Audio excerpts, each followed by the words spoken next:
Hey y'all, hey, come on in. Tap the screen, share the live. Tap the screen, share the live. All that good stuff. How's everybody doing today? Happy Monday. I hope you're feeling good. I hope you're feeling great. Hope you guys are doing fantastical. Let's see.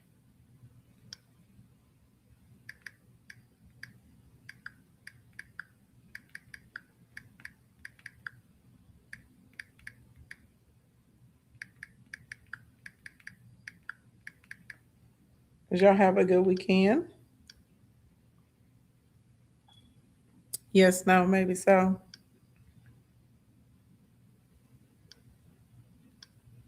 Oh, child. My day is going a little. Hey, Nina, what's going on, girl? How you doing?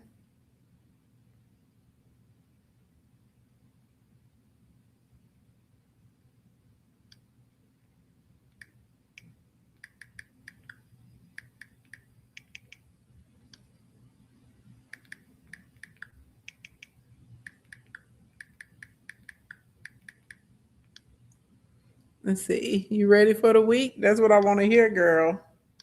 Okay.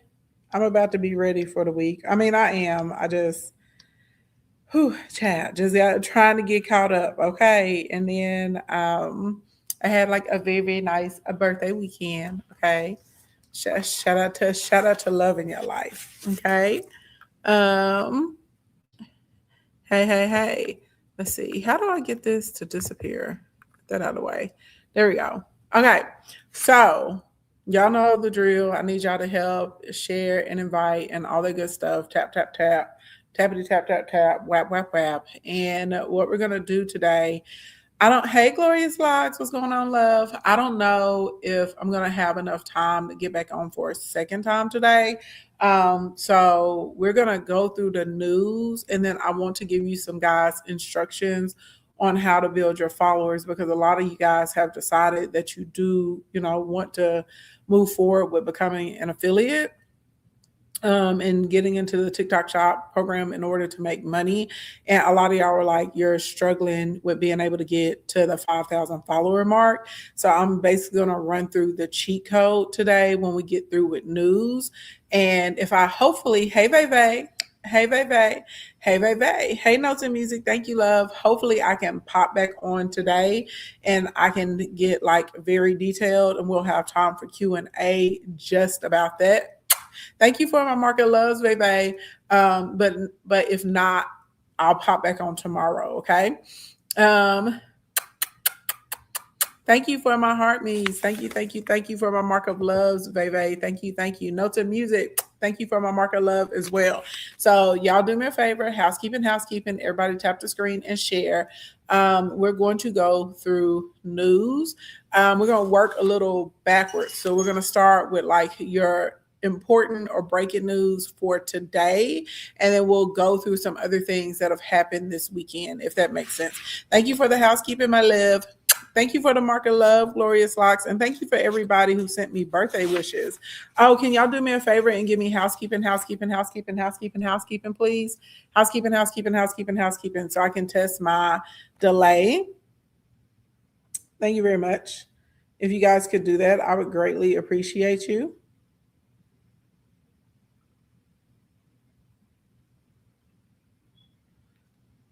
Thank you very much. Okay, so housekeeping number one. I hope y'all got the automatic follower formula for $16. Yesterday was the last day to do that. Today we have a brand new $16 product for this week. For those of you that don't know, my birthday is May 16th. So that was this Saturday, like a couple days ago. And so to celebrate all month, I'm taking my different products and I'm marking them down to $16. So every week there's a new product. So this week it is the content to follower workshop. Now, let me be clear, this is a replay. The workshop already happened. Okay. So you're getting a replay, not a live workshop. And it says it in bold, but I'm also saying it so you guys know. So you can get the workshop for $16. Okay. All you got to do is go check out my bio. There's a big button that says Mayday. It has all of the $16 deals. All right. Also, if you are trying to get one of those $1,600 Instacoin Academy 3-month mentorship spots, if you're trying to get that, I think there are 35 of them left. So y'all know they're first come, first serve. Thank you for the belated birthday wishes. So if you're trying to get one, it's only 35 left. If you're trying to get one of the 1 month, 1 year spots, there's only 4. I think 4 when I looked. I think there are 4 of them left.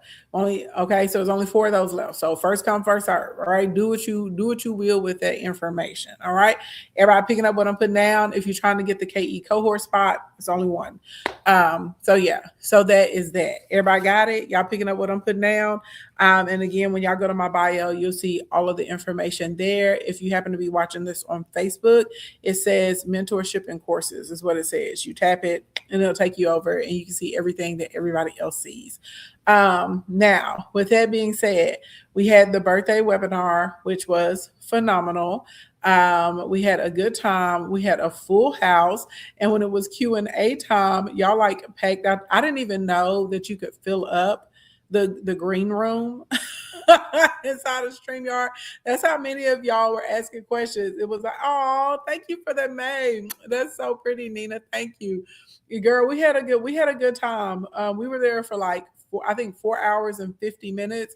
So we had a lot of fun on Saturday. Everybody had really, really amazing questions. And I like it when people have questions because that means the wheels are turning in their brain of like how they're going to apply the information, which is what I want to, which is, what I want to hear. That's what I want to see. So, but I had no idea that you could fill up the green room I had no clue. I was like, what? I was like, what do you mean the room is full? So literally, I went through all of the questions, but we had to like boot people from the room so more people could get in. So that was a fun experience. So anyway, so thank you to everybody that came Saturday. And again, the biggest thing you can do for me is to execute on the information. Okay. Just don't sit on it. It's not going to help you. Now I went to go get gas Friday. I got gas Friday, not Saturday. And my gas, in fact, was $4.89. And I was like, this is crazy because like in February, I feel like February 20, no, it was like the 16th or 17th around that time when I went to Atlanta and I came back. I was like $2.89 was high for gas. That's what it was down there. And when I was home, it was like closer to in the 260s. So the fact that gas is up like by $2, well, to about $2.20 here, and it's done that in a couple of months is nuts. Absolutely insane. And it's about to get worse. So everybody give me the hey God hey. So give me the hey God hey, because that's who gave me the gifts of business, beautification, and hospitality. That's number 1. Okay, thank you. Oh, Nina, that's so cute. The little bubble hearts. Okay, hey God hey. By the way, if you're in here, if I've helped you make money, drop the dollar signs, the credit card emojis, the euro, the yen, the dinero, whatever makes you feel good in your sha-na-na. I also need everybody in here to share this with at least one of your biz besties or someone that you know that wants to make money out here in these streets. I would appreciate that. And before we get into the news updates, and then, we're going to talk about how to make more money. Okay. And I'm going to give you guys specific steps today. Before we get into that though, I do need to say thank you. Not only thank you for all of the birthday wishes, but y'all know that, baby, there is an attack on my name. Okay. A lady went out here and lied and said that she bought a workshop for me and that I did not send her the information. There are so many of y'all who have made videos defending me. There are so many of y'all that have been in the comment section, like telling of your experience, showing your screenshots that you did attend that workshop, that you were able to get your links, that you were able to come in. There are some of y'all going back and forth in the comments with the trolls. And I just want to say thank you. Y'all did not have to do that. I was like very surprised. Even when I went live last week, some of y'all come into my streams all the time and y'all always stay in the comments. I've never seen y'all on anyone's panels. Y'all don't even go live yourself. And the fact that there were so many of y'all requesting up just to come, and speak about your experiences with me and with the company, I just want to say thank you very, very much. Like, because y'all did not have to do that. And I'm very appreciative that there are so many of y'all that, felt compelled and actually took action to come and speak up on my behalf and on the team's behalf. So I just want to say thank you. Like, that really meant a lot to me. It surprised me that there were so many of y'all that stepped up to do that. But I just want to say thank y'all so much. So much. Okay. So I appreciate that. You said, y'all don't play about me. I don't play about y'all either. I just want to say thank you though. Nina, y'all, Nina is in here making it rain on me today. Thank you, Nina. Okay. So everybody put news. Okay. If you're new here, when we talk about the news in an effort to help protect my account, okay, you have to work the comments. A lot of people will be like, send me cash apps, do this, do that. That's not what I asked for, okay? I want y'all to work the comments. Of course, we like the likes and the shares. And if you feel like you want to give a gift, okay? I'm not mad at it, but you're not obligated to do that here, okay? But you are obligated to work the MFing comments, okay? I'm sure y'all have noticed. Look at the birthday cake with the confetti. Oh my God. Mwah. Nina, thank you so much. There are so many people that are melanated. And because we are telling the truth, or we speak about the WAR or geopolitics, our accounts are getting clipped left and right. Okay. So there's a handful of us. We're still standing. We're still here. But I have to have y'all's help. Okay. So whenever I do these streams, if I say work the comments, that means you got to be going crazy with the comments. Okay. Money Queen Mindset, thank you for my gifts, love. You got to go crazy with the comments. So what you can do, you can put your favorite color in. You can tell us what you had for lunch. You can throw your favorite number in the chat. You can tell us your dog's name. We don't care. Okay, we just need the comments. If you want to copy your comment and paste it so that way you could have it rolling, you can do that as well. Okay, so when y'all hear me say work the comments, that's what I mean, baby. Y'all got to pump them out. Okay. Pump them out. And then, we got the tappers. Those are the people that are liking the stream. Y'all got to do your job too. Okay. That's how that works. Now, let's get to it. Okay. Everybody give me the ready.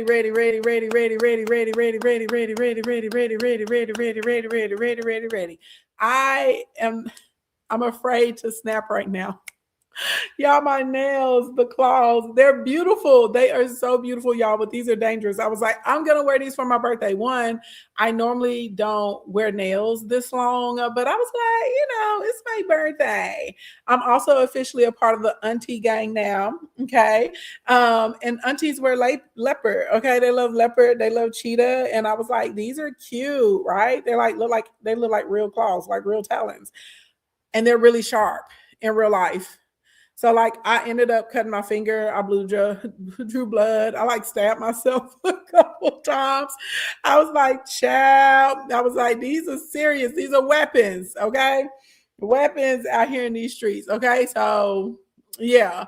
So anyway, your big cuz is in the auntie gang now, and I'm very proud of it and thankful to God for it. Okay. Baby, I do got to be careful. I got to be careful, baby, with everything. Okay, with everything, these are very, very sharp. They are very dangerous. All right. So I need y'all to work the comments right now. I'm going to play a clip. Okay. I'm going to play a clip, and I just need y'all to work the comments while the clip is playing. And then I'm going to give you the commentary. Hey, Refund Spot. I'm going to give you the commentary about the clip. Okay. Y'all got it? Everybody understand what I'm talking about?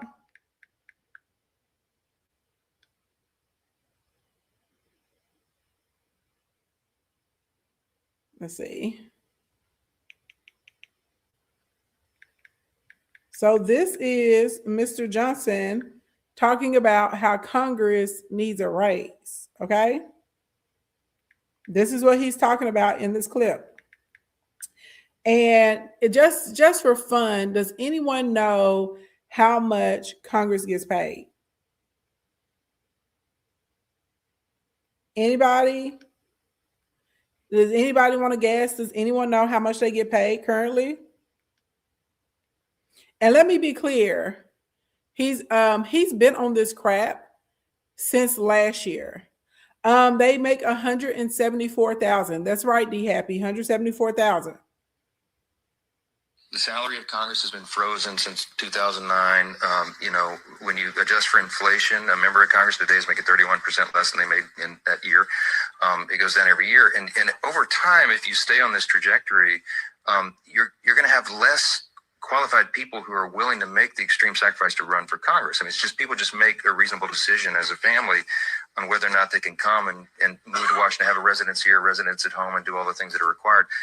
So the counter argument is, and I have some sympathy, look, at least let them engage in some stock trading so that they can continue to, take care of their family. Well, look, Y'all caught it at the end. At least let them engage in some stock trading as if they have not already been doing insider trading. Now, I am of the belief, I'm gonna keep it a buck. I'm of the firm belief that once you take a public political office like that, I don't think that you should be allowed to trade your company, subsidiaries, or maybe even immediate family, because there are so many of them that are operating in insider trading on a regular basis, allegedly. We all know, allegedly, blink, blink, blink. Okay.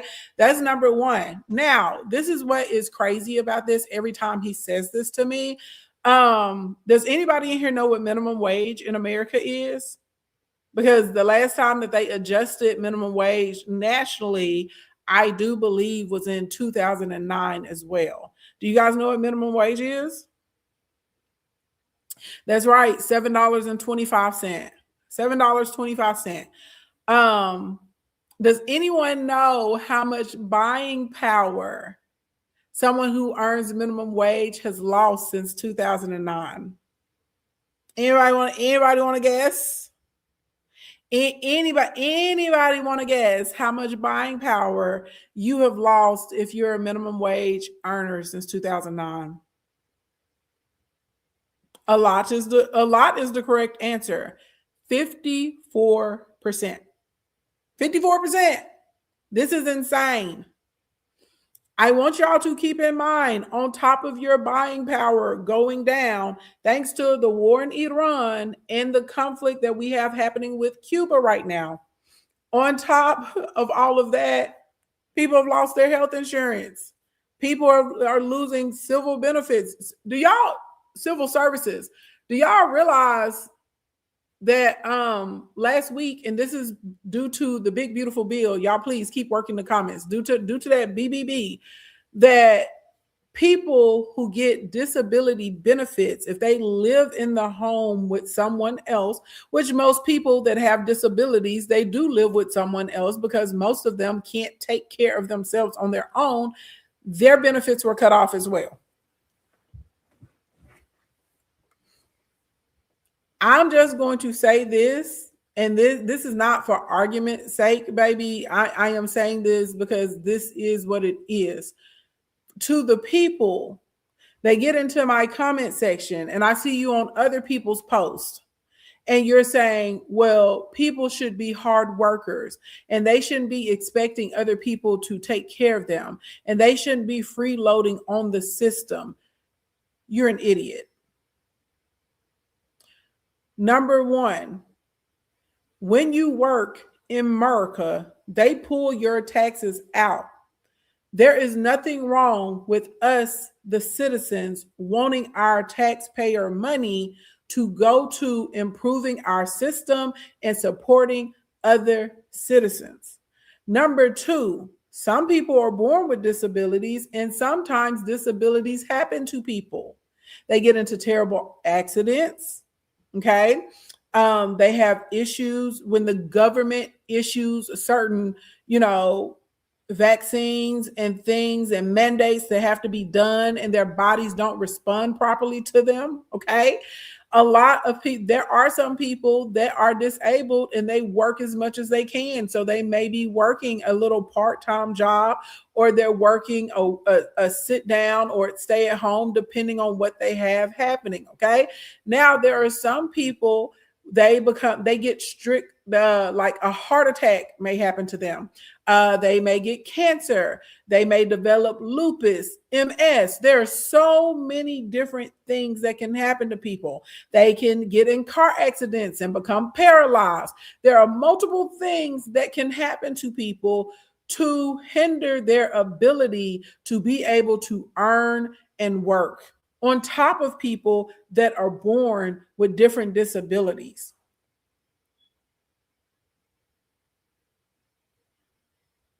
Y'all are the same people, and this is how I know that there's something wrong with that sector of the population, that they want people to suffer. Y'all are the same people that are mad about parents using their food stamps to buy their kids a birthday cake or a graduation cake. And in case you guys didn't know this either, speaking of food stamps, there's about to be 11 million senior citizens that lose their food stamps. On top of that, and they are changing the rules and the regulations so that basically, if you have a balance left on your card for your EBT at the end of the month, it doesn't roll over. This is absolutely insane. It is heartless. It is so heartless. It is so cruel. Okay. Because understand, you never know what life is going to throw at you, and you never know what situation you may end up in. Okay. I want to, there's so many things. I want to go on a tangent because we got a lot of news to cover, but I need y'all to understand this, that there are people that they do receive food stamps, and these people go to work. They work full 40-hour shifts, and some of them do overtime. Please keep in mind that there are companies in America right now that are allowed to pay people $7.25 per hour. Please keep in mind that right now in America, there are multiple people all over the country in multiple cities that are in fact already paying $5 and $6 a gallon per gas. Let that ish sink into your brain. In some parts of California, people are already paying $7 a gallon for gas, okay? When you go to the regular grocery store, if you want to get a pound of ground beef, I live in Arkansas, okay? Our cost of living is lower than other places. I live in Arkansas, and I go to Kroger sometimes, and I just peruse the aisles and see how much stuff costs. Currently, a pound of ground beef costs more than minimum wage. So there's someone who is working right now.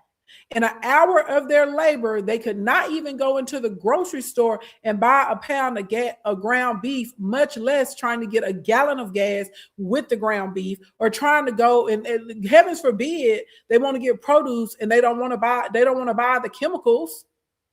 Okay, they don't want to buy the food in the middle of the grocery store that's packed up with carcinogens. Heavens forbid they want to buy a cabbage and some broccoli and some green beans for the kids. So yes, because they are working 40 hours, 50 hours, 60 hours, and they're not even being paid living wages, they absolutely positively may in fact benefit from food stamps, and that's okay. Why are you mad about it? That's number one. But now let's be clear about this budgeting. People may need the stamps, and sometimes they will cut back. Let's say they have a child and they know that the child is about to have a birthday party, or maybe their child is about to graduate. We're in graduation season. Okay, so yes, in February or March, they may have said, I'm going to find a way, to maybe do extra coupons. Maybe I'm going to try and stretch some stuff out so I can keep $25 this month, $30 this month, another $30 the next month. So when it's my child's graduation, I can afford to have them a little graduation party at the house with friends and family to celebrate their accomplishment. What's wrong with that? What's wrong with them knowing, oh, my son or my daughter's birthday is coming up, or my birthday is coming up? It's my birthday. Heavens forbid somebody wants to eat a steak on their birthday and they're not even going out to the restaurant. They're cooking it at home.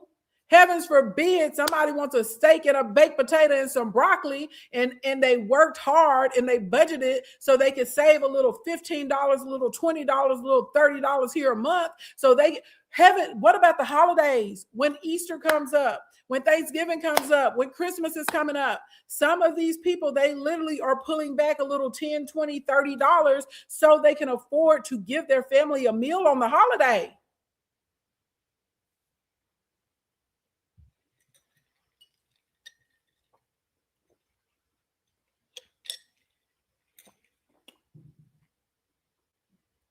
The fact that we have tens of millions of Americans that are this heartless, that are this illogical, and that literally just want people to suffer is so disheartening and alarming.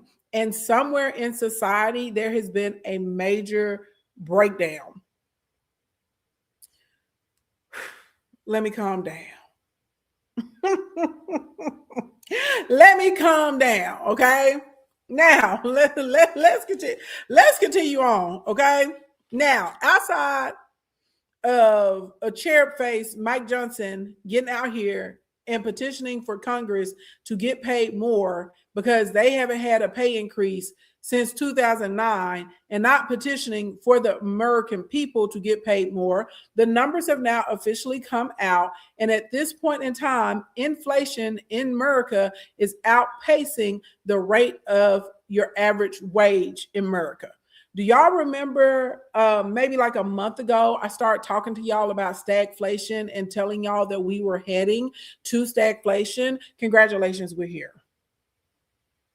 Okay, and keep in mind that last week, Big Orange got his butt up on that microphone and said he does not think about the finances of the average American. He doesn't care what's going on with the finances of the average American. But he's been telling y'all this all along. He would say things like, well, maybe you got to buy your children less toys for Christmas. Maybe you got to do this. Maybe you got to do that. Oh, it's a short-term pain for a long-term gain, and had all of you running around like zombies repeating it as if this man was the truth, as if he's not a con man. I digress. Okay. Next thing, we got a problem with Cuba. Now, y'all remember he had said that he's getting bored in Iran, and he has plainly stated that Cuba is next. Now, remember, I told y'all a couple weeks ago that they want to go into Cuba because Cuba has some specific rare earth minerals, and Cuba also has some metals that they need here in America. Okay? So Axios is now reporting that apparently Cuba has been quietly acquiring drones from Russia and Iran. And these particular drones, in fact, can touch us here in America. In fact, they can reach Key West, Florida. And apparently the people down there in Cuba have been having conversations about if they're going to bloop, bloop, bloop, bloop, bloop, bloop, bloop, bloop, bloop, bloop, blam, America. They said we got to fight back. He down here picking on us. He over here trying to confiscate things. He's committing international war crimes. No one is stopping him. No one is stepping in to protect us. So we got to do what we got to do. Now, let me be clear. In a hand-to-hand, battle-to-battle, no, they're not going to be able to beat our military. However, the question needs to be asked, how many lives is Big Orange and this administration willing to sacrifice for their own gain? For their own personal gain. Because y'all remember that oil that he went down there to Venezuela and got, that didn't go to our reserves. That's not what happened. Okay. That money from that, it didn't go to our treasury. Big Orange took it and put it in an offshore account that he has control over, that he's personally earning the interest from, not the American people. So now we got this issue going on, and y'all keep in mind, these are the same drones that we have seen Iran use that in fact have touched Qatar, have touched Saudi, have touched the UAE, okay, baby, the same ones they pop, pop, pop, pop, pop, the same drones, okay, the Hezbollah been over there launching into is not real, all of that. So they got the range, and we absolutely can't be touched. And a lot of people in America have a false sense of security, and y'all think because we're so far away from the conflicts that we never have to worry about anything happening here. That's why there was such an overwhelming reaction to 9/11 when that went down. Okay, we can't be touched. And speaking of touch, everybody say touch. Everybody say touch. Everybody say touch real quick. Speaking of touch, okay. Speaking of touch,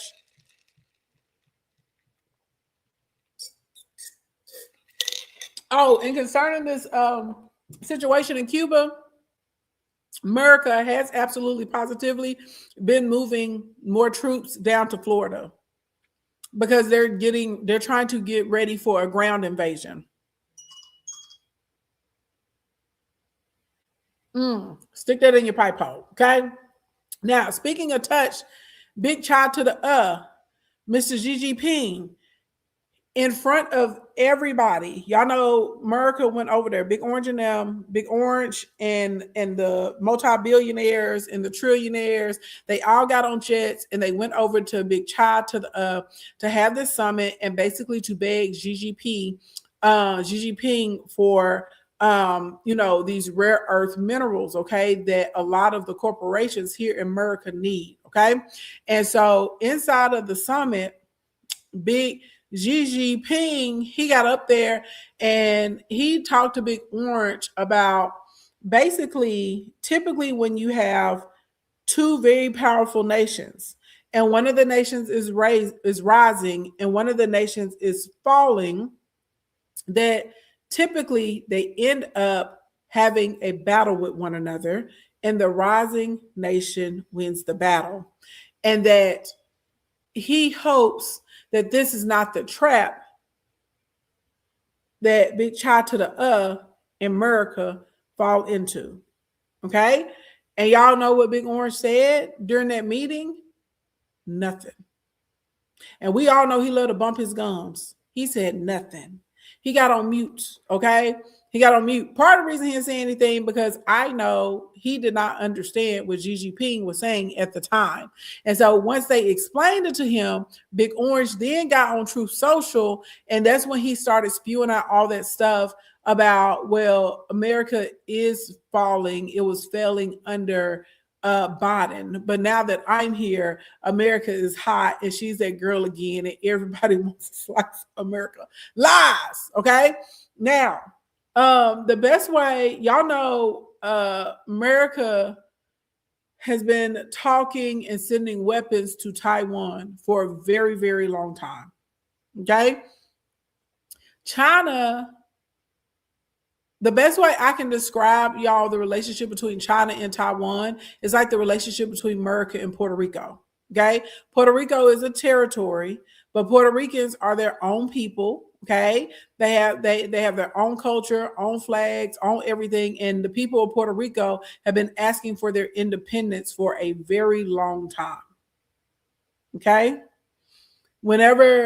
sometimes you get some hillbilly or dummy in here, and they're like, we're going to another country, we're going to Puerto Rico. No, that's part of America right now, just like the Virgin Islands. Okay, that's what they call the U.S. Virgin Islands.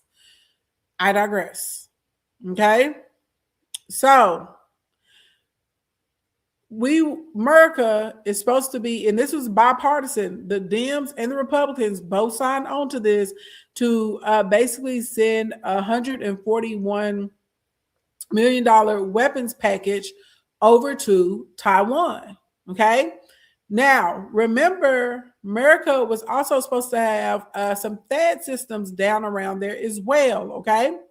Now, okay, listen and listen well, okay? This is what was supposed to be going on. So they asked after the meeting with China, they asked Big Orange, they said, hey, what are you going to do about this package? Because you still have not sent this package over to Taiwan. And this is where Big Orange came out And Big Orange was like, well, I don't know. We'll have to see what's going to happen. Long story long, this is basically him saying no, y'all. Okay. So now Taiwan has come out and they held a press conference and they were like, look, America, you have to cough up those weapons and you have to assist us because this is the agreement that was made way back when. Okay. Now let's be honest. Big Orange does not keep his word, and he doesn't care about agreements that were made prior to him. This is the issue, y'all, because a lot of the chips that we use in our vehicles, chips that are used in manufacturing equipment, chips that are used in your phones, your tablets, your laptops, all of that stuff is coming from there. Okay. So literally at the end of the day, if America is not keeping their word and they're not stepping in, which is looking like Big Orange is going to falter, then Big Cha to the is going to be able to have their way with Taiwan. But on the cool, I feel like Taiwan already really knows this because a few weeks ago, some representatives from Taiwan went to Big Cha to the and that's the first time that had happened in decades. Okay. That's the first time that it happened in some decades. So the president of Taiwan is like, we want to remain independent and we don't want to succumb to the rule of Cha to the but I don't know what type of agreement they're going to work out. But long story long, they cannot depend on America anymore because America is turning out not to be Big America in these streets. Okay. And we getting clowned and we're out here being made a fool of on a regular, consistent basis every single day. Okay. So we got the stuff brewing with Taiwan. We definitely, Cha to the did not, they didn't miss words. They said if Big Orange and America keep fooling around over there with Taiwan, they straight up said it's going to get physical between us and them. This is what y'all, this is what I'm not, y'all see I'm not cracking a joke right now because it wasn't funny. He was real serious. He said, you keep doing what you're doing is going to get physical. And we already know that you can't handle us because you can't handle Iran. And apparently, allegedly, the streets are saying that all of those big corporations and oligarchs, y'all know those 30 companies that went over there with Big Orange, they said that they are freaking out and they're panicking because they are realizing that they have already lost, right, y'all, this race, right? They're supposed to be the race for AI. They're supposed to be the race for technology. They're supposed to be the race for advancement. Apparently, the big oligarchs are realizing like we have lost it. We can't compete. But I don't know why they would be surprised. Y'all know I travel quite a bit. And when you leave America, you go outside of this country and you go to other places, you start to realize the amount of propaganda that's being pumped to us in America. And you start to realize how other people see us in the world, right? And I realized, y'all, at the age of about 27, okay, that we were behind here. And that a lot of the advancement and the advances in the innovation that we should be having, we weren't going to have it due to racism. And that's it, and that's all. And people don't want to acknowledge this, and people don't want to admit it, and they don't have to, but that still doesn't make the truth not the truth. Anytime you are so focused on trying to return your country, because remember, this whole administration is trying to take us back to the 50s. They want to take us back to the 40s. They're trying to take us back to Jim Crow. They want to take us back to pre-civil rights era. That is absolutely positively what they are in the process of doing. These other countries like China to the they are focused on advancement and innovation and moving into the future, and they put a lot of money into their people. And let me be clear, I'm not saying that it's perfect over there, but I am saying that they have that figured out more so than our country has it figured out. And for a very, very long time, America has been able to rely on the strength of the military. Okay. And anytime a country tried to move away from the petrodollar, our military would step in, create some reason for us to be in their country, and basically go and wage war. And once Big America was able to beat another country into submission, all things stayed constant here. Okay, so that is what was happening for a very long time. And so this is why when all of this started with Iran, those of us that have brains, those of us that have common sense, those of us that have education and finances and in economy, any of us that are inside of those areas, this is why we started saying like, hey, you need to prepare. And y'all remember a lot of people were accusing me of fear mongering, and I hadn't fear mongered anybody or anything. And I told y'all, I said, I'm not telling y'all this to be afraid. I just want y'all to be able to pivot, and I want y'all to be able to prepare. And I keep giving y'all a long list of what you need to do to be ready so you will be okay and your family will be okay. Now, as of February 28th, all of this stuff popped off with Iran. And let me be clear. Y'all, first of all, a lot of y'all know I've been giving y'all countdowns. I'm like, oh, you got about 3 weeks for this, about 6 weeks for this, and about 2 weeks for that. What have I been wrong about? That's for let's help the new people that are new to me that are just now getting here. And first of all, if you guys are new here, hi, my name is Ashley Ann. Very happy to have you. Please make sure you follow, like, and subscribe. If any of the information that I'm giving you is helpful to you, baby, you definitely want to make sure you stick around. Okay, I can talk about news, business, and money, and on occasion I put up home videos and cooking videos as well because your girl is multifaceted. Okay, I can care about the world, and I also can care about the strawberries in my garden. All right. I do a little bit of all of that. All right. Also, I'm a small business owner. I've been in business development at this point for over a decade. I have helped 191 people make $1 million in less than a year. If you're in here and if I help you make money, drop the dollar signs, credit card emojis, euro, yen, dinero, all of that good stuff. Okay. My birthday, I'm a May baby. Shout out to all the May babies, gang, gang in the building, and to all the tourist people, gang, gang. All right. So to celebrate my birthday, I'm taking products and I'm marking them down to $16. All right. So if thank you for the May, Nina. So if you know that you need help making extra money or something like that, go on over there and get you $16 product. That's less than a value meal. Okay. And a drive-through. Get into it. All right. And make sure that whenever you come in, you drop your comments. Okay. And make sure you share the stream with a biz bestie. That's what I ask you guys for. Hey, Charlotte, what's going on, my love? All right. So that's that. Also, any of you guys that are trying to get into Instacorn Academy on the $1,600 deal, there were 35 seats left when I went and checked before I got on. Okay. So don't drag your feet. Okay. Don't be out here thinking like, oh, I'll get to it later. It's not going to be a later. They're going to be gone. If you're trying to do the 1 month for 1 year deal, there were 4 of them left when I went to check. Again, first come, first serve with that. Okay. You can send me a DM or you can click the link in the bio. You'll see all the details. All right. Now, back to what we were saying. You said your son will be turning 17 tomorrow. Shout out to happy birthday to your son, Rain Day 1. Happy birthday. Okay. So back to what we were saying. Okay. Now, work the comments, by the way. So let me see. I took a screenshot of it and I'm going to read it.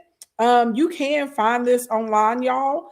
You can. I tried to put it up earlier. And when I tried to put it up earlier, they took it down. So I think I'm going to have to put it up like a sticker or as a green screen. I'm going to try and put up a news update again when we get off of this stream. Don't be stressed, baby. Don't be stressed. You just got to do what you got to do. When we get finished going through the news, I'm going to give y'all steps on how you can get to 5,000 followers like really quickly. I'm talking about like in a week if you follow the steps that I'm telling you. So you can get into the affiliate program, because that's an easy way to make more money. I also have talked to y'all about if you're in a credit union and your credit is good, refinance so you have more cash on hand in your pocket right now, right? We'd have talked to y'all about the cash flow, paying on your close date instead of the due date, how to call up your creditors and change the due dates of your bills so it makes it easier for you, bulk shopping, dividing stuff down. Tell them, y'all, tell them not to be scared. We've been in here telling the people I've been in here telling y'all what to do, okay? I got you. Okay, I got you. I've been talking to people that already have businesses and side hustles, how they need to reconfigure and reposition so that they'll be able to keep their clients and they actually will do well in this trash economy. Like let me be clear, there's always opportunity in every single obstacle, okay? Always. Doesn't matter how bleak it looks, okay? If you can view the landscape, you can strategize. Where you're going to get screwed over at is if you try and pretend like none of this is happening. That's where you're going to get effed at. Okay. I even gave out some of my favorite types of investments in this type of economy. And people are investing in them and they're sending me screenshots and they're like, oh my God, this is actually working. Thank you so much. Okay. So long story long, you're in the right place. Also, before I read this AutoZone leaked email, when y'all see my other content, please like it, please comment, okay? Please watch it. I don't be putting my stuff behind the paywall. You know what I'm saying? So help your girl get a check. Okay. When you see my other stuff, like it. Okay. Talk to me. God dang. Okay. Help your girl get another brand deal. All right. Because the brands be paying me. That's why I'm able to get y'all low ticket trainings and courses. Because I'm able to get my money from them. Seriously, I'm giggling, but no, I'm serious. All right. All right. So let's get into this. This is a leaked memo. This has been verified at this point because before I said something about it, I was like, is this real, or is this just like some hoax that people are putting up? Y'all, this has been verified. This is actually real. Okay. So this is from AutoZone. At the top, it says pending store-wide training. Okay. I'm just going to flash it. But again, y'all can, if you go Google it, it's going to show up. If you search for it on YouTube or Instagram, it will show up as well. Again, I was just trying, every time I tried to post it, it kept getting taken down. So maybe, now I was trying to post it before other people put it up and before it was verified that it was authentic. So I may be able to put it up now since it's verified. Okay. Anyway. It says all Southeast Region Team District Parts and Store Managers, okay? Subject, how AutoZone will navigate the impending supply shortage of PCMOs, that's motor oil, okay? HDEOs, that's your diesel engine oil, and specialty fluids, okay? Baby, I don't know who leaked it. Okay, I don't know. Let me tell you this. Let me be clear. Even if I did know, I would never tell. I don't never tell on my sources. Oh, for any of you guys that are new here too, one thing you need to get used to is I normally am ahead of the media cycle. So, and other people in the kingdom can y'all co-sign me if y'all know this to be true. There are other people in here, they will tell you. Sometimes I tell y'all stuff months before it shows up in the regular media cycle. Sometimes I'm a few weeks ahead. Sometimes I'm a few days ahead. Okay. So even if I did know, I would never tell you. I don't know. Okay. That's all you need. You just need to know that I know what I know. Okay. So it says, team, when speaking about unusual or historic supply chain disruptions, it's common to those of us who have been in the business for a moment to reference situations from decades ago.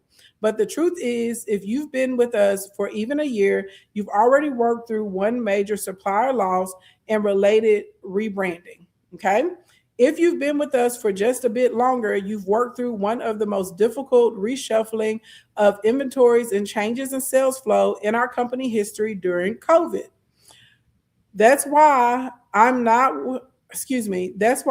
worried about what we're facing today. Preparation and the dedication of everyone on our team, by every one of our team members, will see us through this just as you all did before.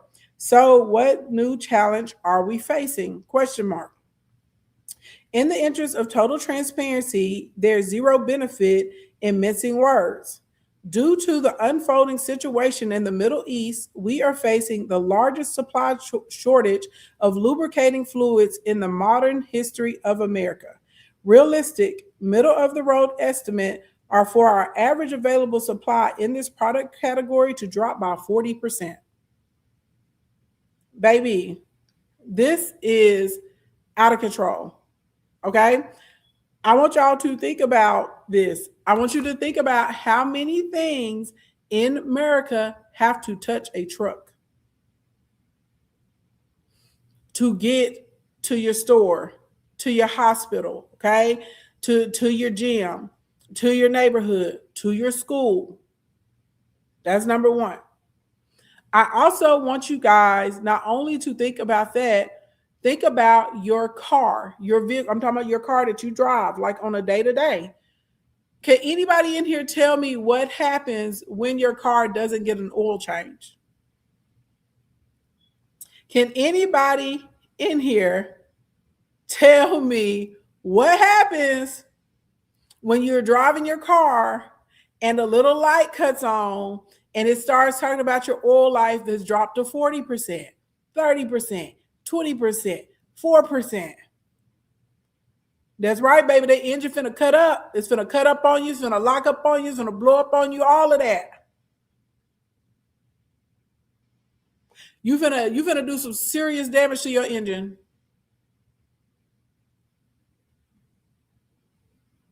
So this is a huge issue. Now, y'all remember I told y'all a few weeks ago that other countries are taking the supply chain shortage and they're taking the energy shortage very, very serious, and that they already had flipped their countries back to kind of like COVID protocol, where it's like you work from home. The kids are only going to school 4 days a week now.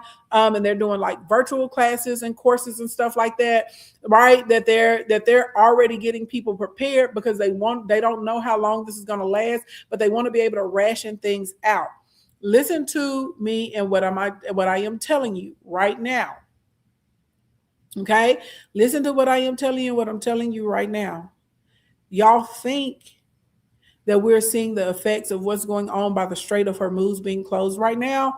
You still have not seen the full effects. Okay, so I'm going to give you another countdown because I ain't been wrong. Have I been wrong about the countdown yet?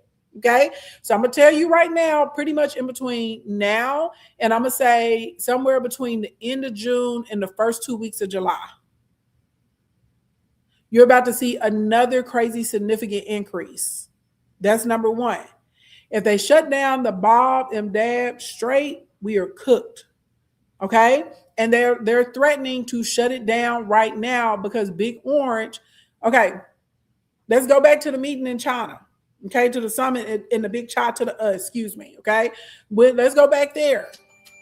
After the meeting, okay, after the summit with the big Cha to the Big Orange came out and lied and said Big Cha to the agrees with America that Iran, that Iran should open up the strait and blah, blah, blah, blah, blah, and all of this stuff. That is not what Big Cha to the said. Now, y'all know I like to watch the international news. So, yes, baby, I was watching all the coverage about that summit. Sure was. I follow the Chinese journalists and all of that. Okay? Big Cha to the actually came out and said they agree that Iran has sovereign rights over the Strait of Hormuz. Okay, and that America didn't have no business meddling in them people's business. Now they do want the strait to open up, but y'all got to remember that Big Cha to the in Iran like this. And so even though the strait has been closed, any other cargo ships that are coming from Cha to the they have been allowed to still go through the Strait of Hormuz. Also, Iran has still been sending gas or oil or LNG to Cha to the this whole time. Okay, then I had reported on this. Was it last year, y'all, or was it the year before last? I was telling people about the railway that they were building in between Iran and Big Cha to the So they have a whole nother direct passage outside of the Strait of Hormuz. Whole nother one. And all of the countries that railway goes through, don't none of them fool with America. Yes, baby. That the railway is there. Okay, and it opened up and was operational last year. I remember I was like one of the only people talking about it. I was like, y'all, this is a problem. I was like, we're losing our footing. We're losing control over there. Okay, and I was literally I looked high and low. I did not see anybody else reporting about this in America. Nobody else was saying anything about it. Okay, now on top of that, for those of you that live in Long Island, y'all are probably very much aware of this, but the Long Island railroad strike started. So literally, y'all, this is like 3,500 employees that are on strike. They're joining in with the Teamsters. This railway, from what I understand, it has the biggest amount of daily commuters in America, over 300,000 commuters every day. Over 300,000 passengers every day, y'all, on this railway. It's the first time that they have gone on strike in 32 years. And y'all don't forget that the Teamsters are they're upset because they threw their support behind Big Orange and all the things that Big Orange told them that he was going to do. He basically reneged on it. And so now they're shook and they are struggling out here in these streets. Okay. So like clearly they're experiencing FAFO right now, but hey, Mika Tax, thank you for my market love. Thank you, Mika Tax Advisor. Side note, if y'all are not following Mika Tax Advisor, please follow her. She is a wealth of knowledge. She is a jewel. She is a gem. And baby, she really can help you if you are in business, starting a business, a side hustle, or right, like, baby, she can help you get right, okay? Especially understanding the big, beautiful bill and how to strategize it or how to strategize around it so that you don't lose your shirt, okay? Hey, 6-4. Thank you for my roses, baby.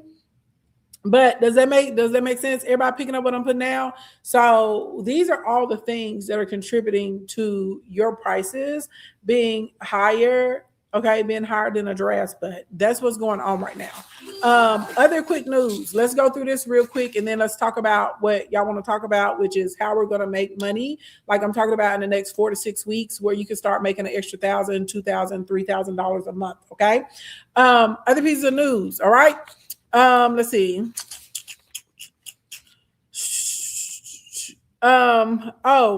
Side note, I forgot to tell y'all that the media over there in Big Child to the is calling out the media in Big America because they said that our media is a bunch of dirty, stanky, foul liars and that you can't trust them and that they don't tell the truth at all and that they 100% misrepresented what happened at the summit.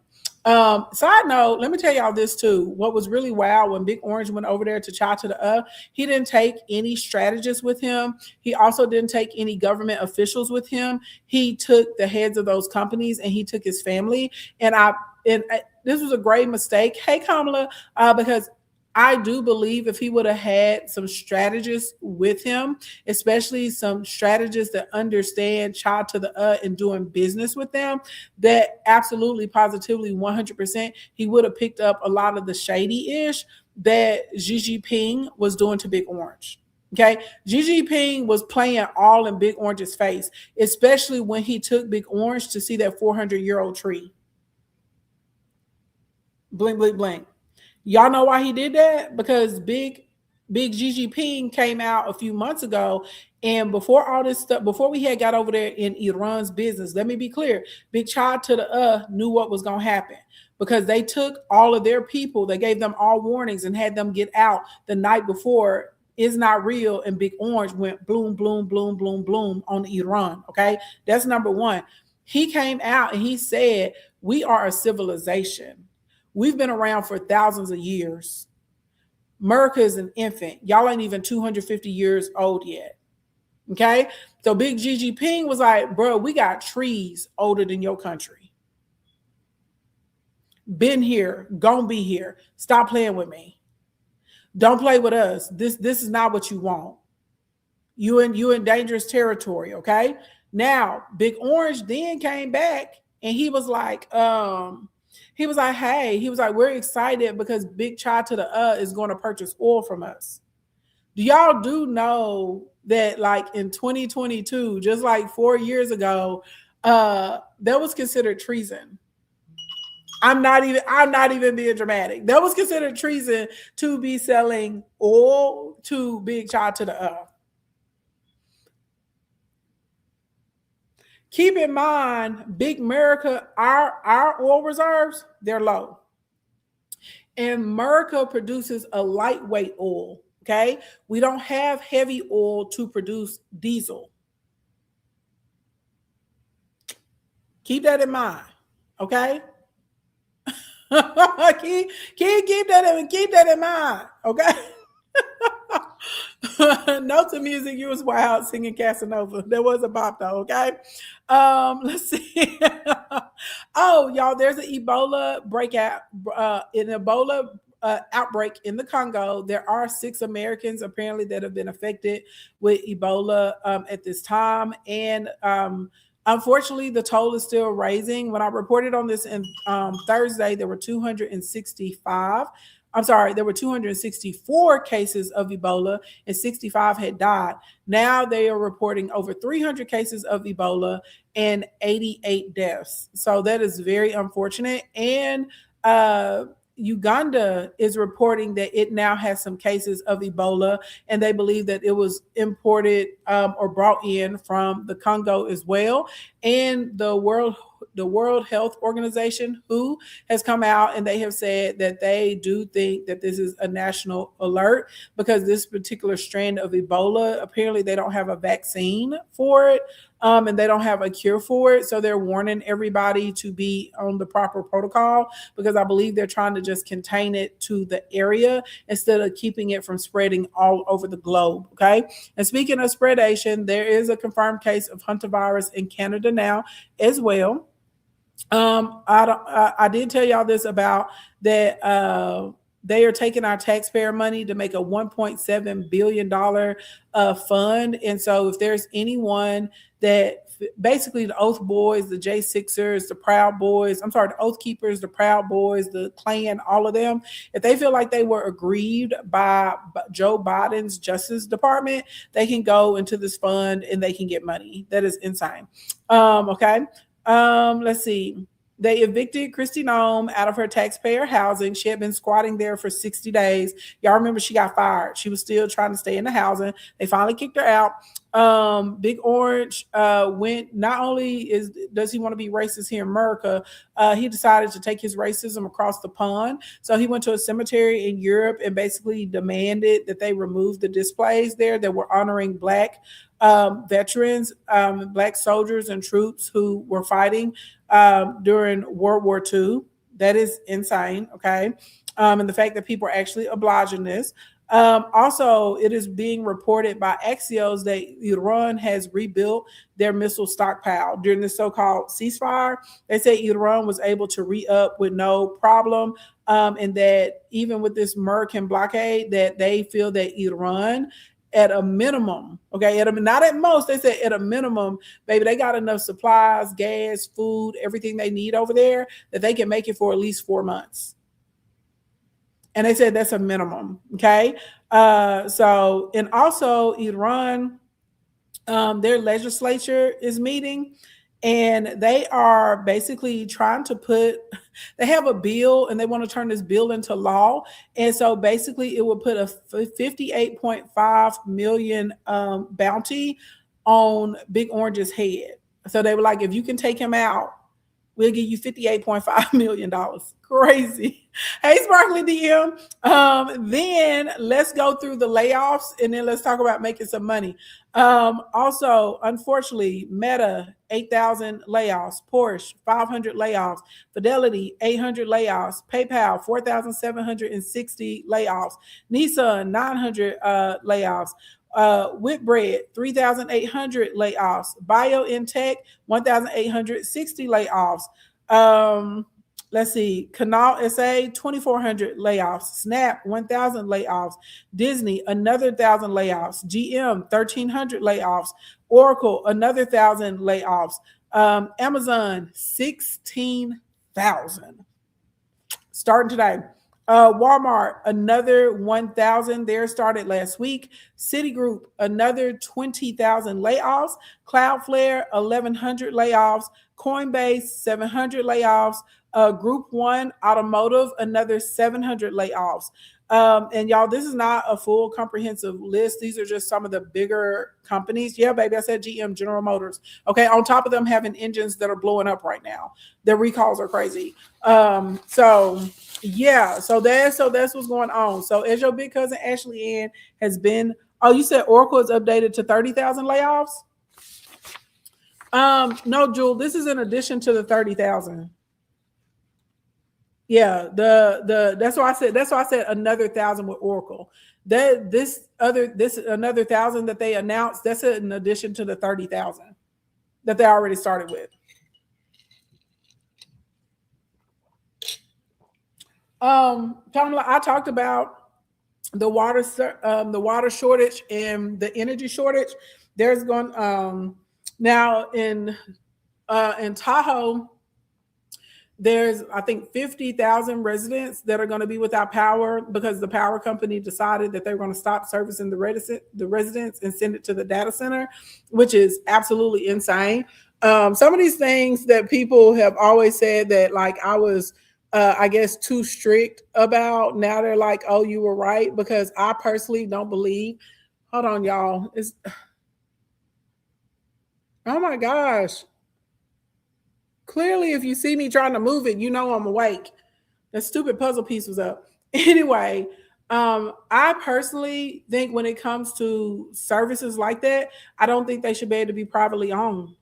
I don't. When it comes to like any type of city municipality, when it comes to some of like the larger infrastructure things, right, that are there for the citizens, I don't believe that they should be because of things like this. Because y'all remember the energy companies down in Texas when they had the ice storms, they were giving people $14,000, $16,000 utility bills. Just in there are a lot of people, they're not humane, and they're going to do whatever they want to do. Um, and what's even more heartbreaking is where a lot of these data centers, there's something I want to say. I just had to stop myself because I know it'll get my account banned. Y'all need to look up a word that starts with the letter F.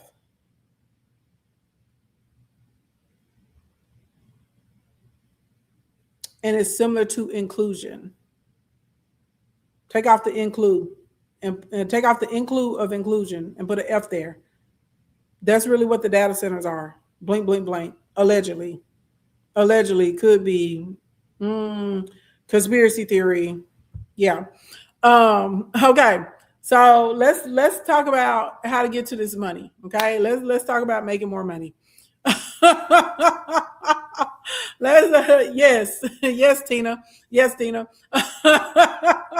Allegedly, Tina, you're correct. Okay. So I was telling you guys that affiliate marketing is going to be one of the quickest ways and easiest ways to put more money in your pocket. So you can combat the gas prices, you can combat the grocery prices, you can combat the higher energy costs that are inside of your home. Okay. Most of y'all need to be making an extra $1,000 to $3,000 every single month. Okay. And I will tell you this, in this economy, I don't recommend anyone opening a new business, getting into shipping, getting into inventory, getting into the tremendous cost of marketing. There, y'all, it's just a lot. It's a lot. And right now, unless you have a lot of experience in business and navigating, soft markets and stuff like that, this is just not what you need to be doing. What I do recommend for the majority of people that are looking to make additional money, affiliate marketing and memberships. Those are the two things. One, because you don't need inventory.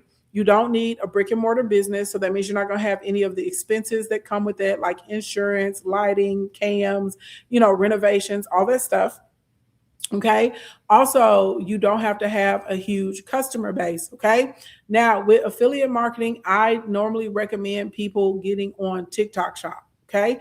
Now, the reason I'm not telling people to run out and do MRR or to run out and get like digital products and courses and stuff, because the truth is, a lot of y'all, when it comes to building up an audience and converting people in that manner, you don't have the skill set and you don't want to develop the skill set. Hey, Pen, thank you for the heart, me love. Thank you for my mark of love, Pen.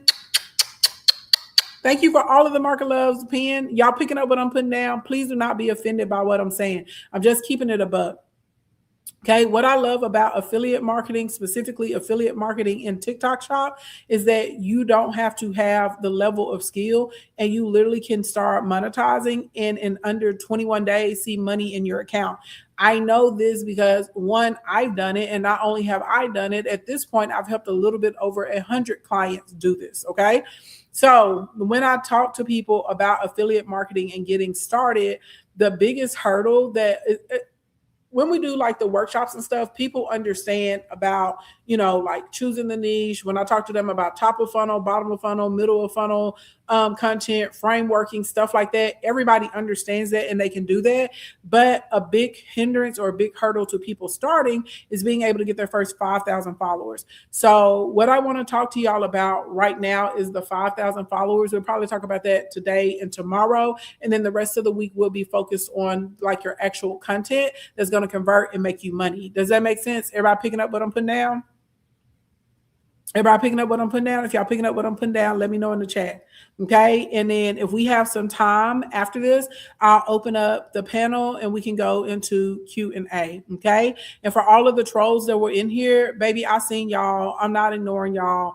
I don't run from nothing. Okay. If you want to ask me whatever you want to ask me, you're happy to come up and you can ask questions and we can have a conversation.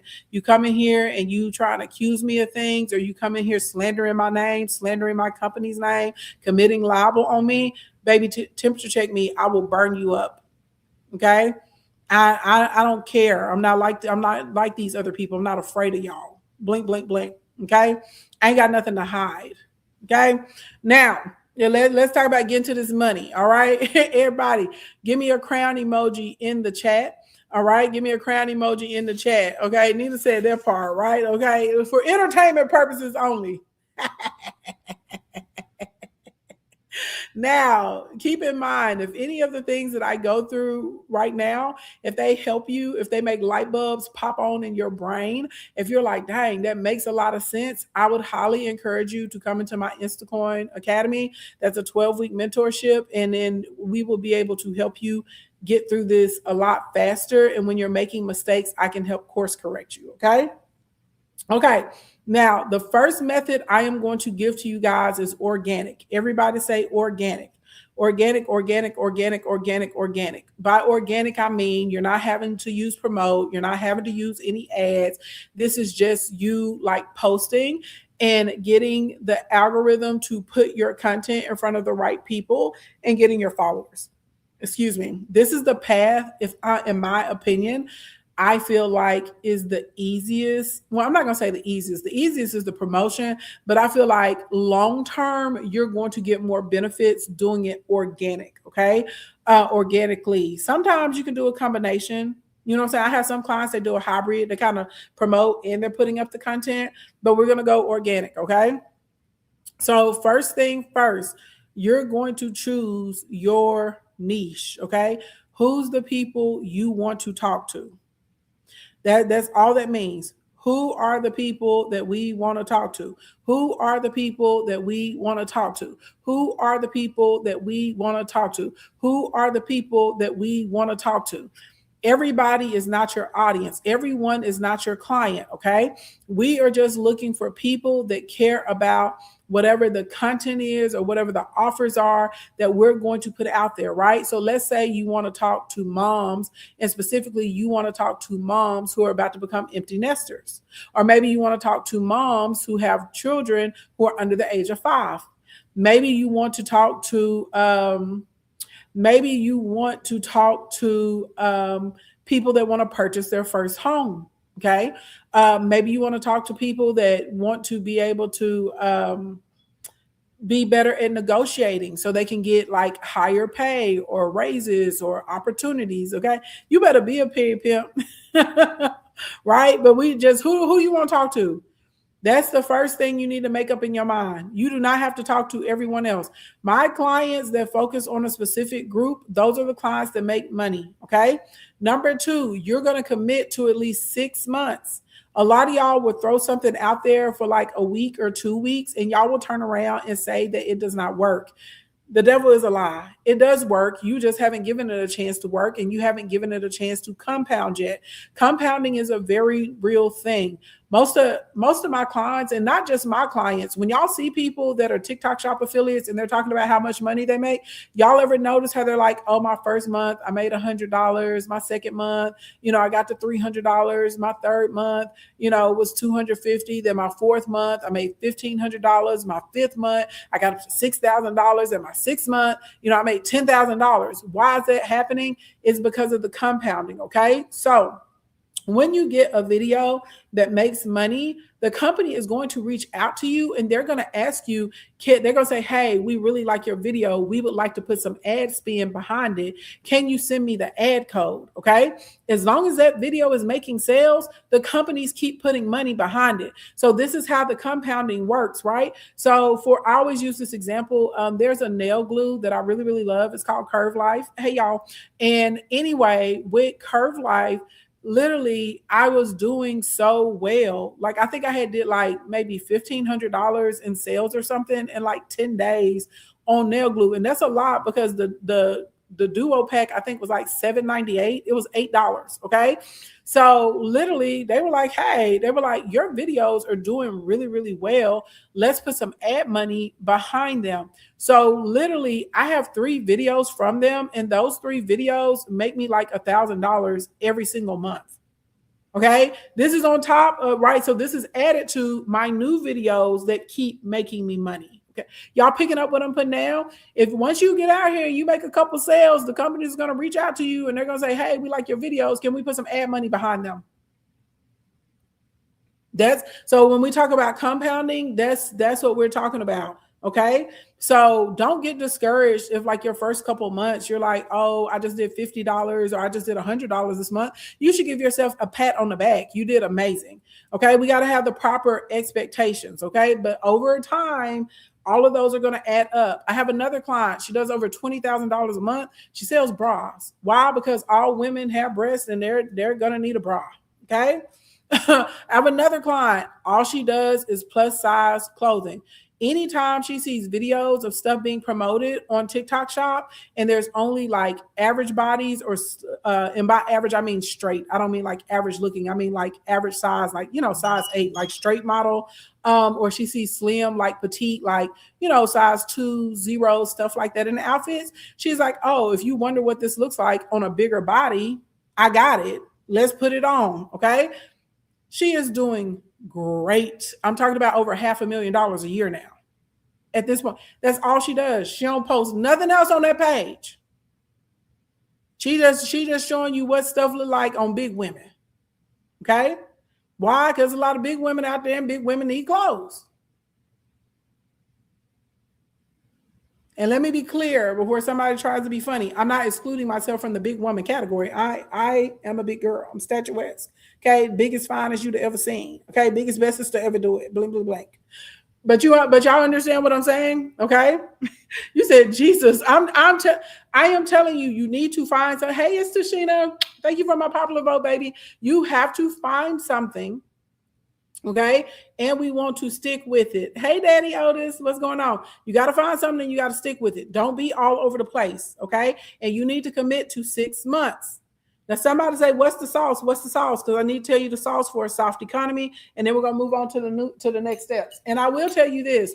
If you, thank you, Charlotte. If you have a page already and you have like a specific brand for that page, if you're not good at like transitioning or incorporating those products into your brand, I would absolutely positively recommend opening a second page. Hey, Gina Maxine. Okay, here is the sauce. Gina, thank you for my marks of love. This is the sauce. During soft economies, you focus on 2 types of products and 2 types of products only. If they're outside of these categories, baby, don't put your weight into it. You're going to be struggling. Nina, thank you for my May. Number 1, inferior goods. Any of y'all that's been with me, y'all already knew what I was about to say. Inferior goods, inferior products, inferior services. Why? When economies get soft, when budgets get stretched, okay, and people really have to think about where they're spending their money, they're going to try and maintain, let me be clear, people are going to try and maintain their quality of life as long as possible. Okay, or improve it. So if that means I'm not going out on a vacation because the economy, right? Well, what do I want to do? I may do more traveling trips inside of the nation, or maybe I want to improve my home. So my home is like a staycation. You understand what I'm saying? If we're like, y'all know earlier I was talking about ground beef and how a pound of ground beef is more than minimum wage right now. Okay. Well, instead of buying 90-10 meat, maybe I'm going to drop down to like a 85-15 cut, or maybe I'm going to buy the ground beef that's in the big tube, okay, the Mr. Ground Meat. That would be, you're going to see the price, you're going to see the sales of the ground beef in the tube go up compared to what's supposed to be the better cut, that's like the 93.7 or the 90-10. Y'all picking up what I'm putting down? Top ramen is considered an inferior good.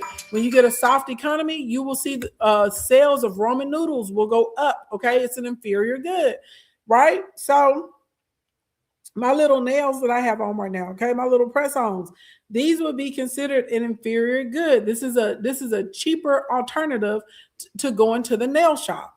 Okay, you go to the nail shop and I wanted these, they're gonna charge me about $130.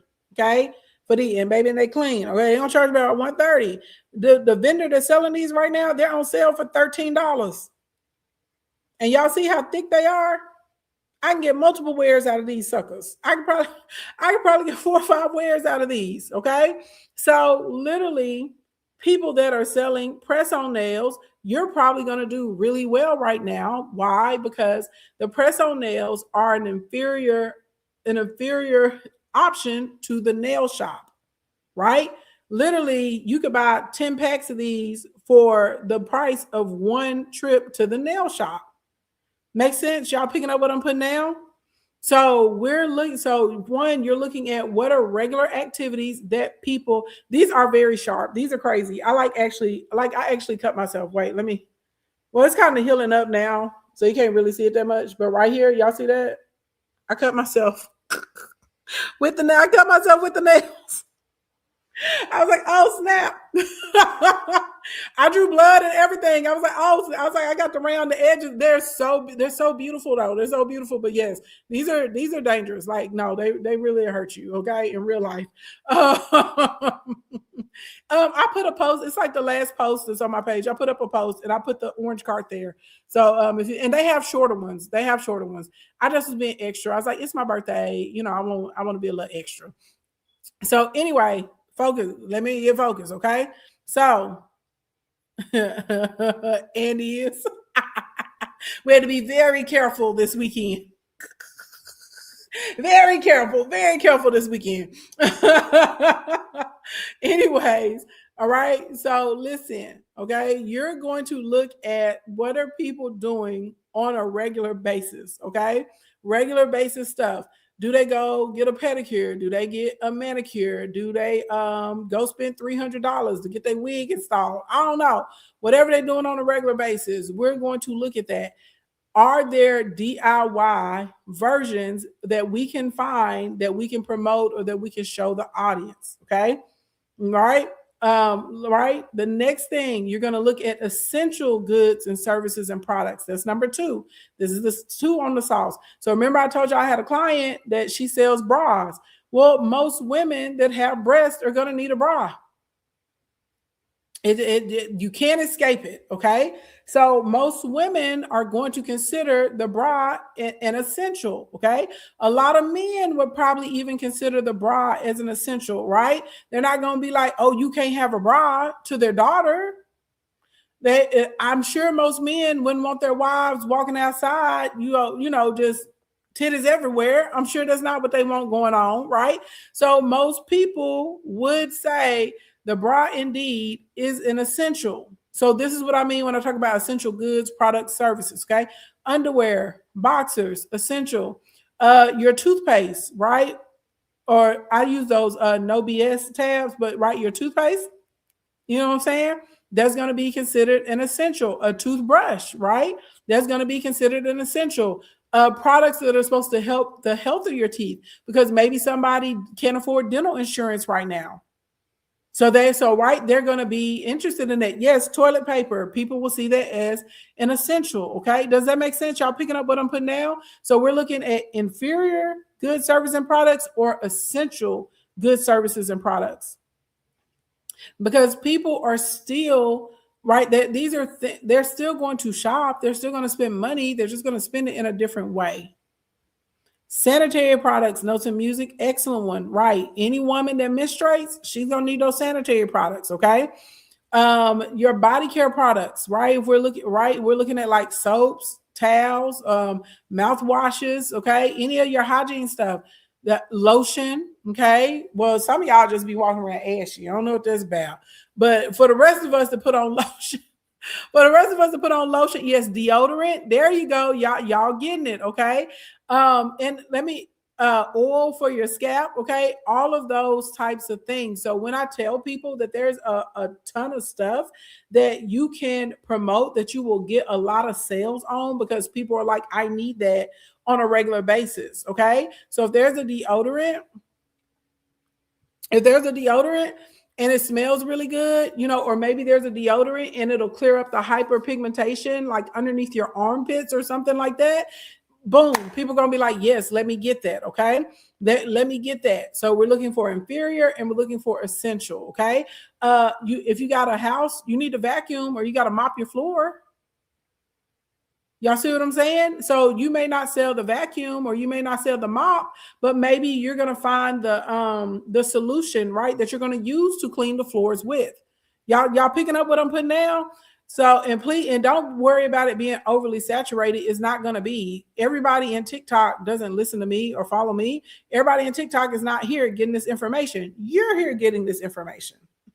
Y'all picking up what I'm putting down? And it's really that simple, okay? Now, next, once we choose our niche, once we choose like the lane we're going to be in, am I going to focus on inferior or essential or maybe something that's like a hybrid or whatever? Okay.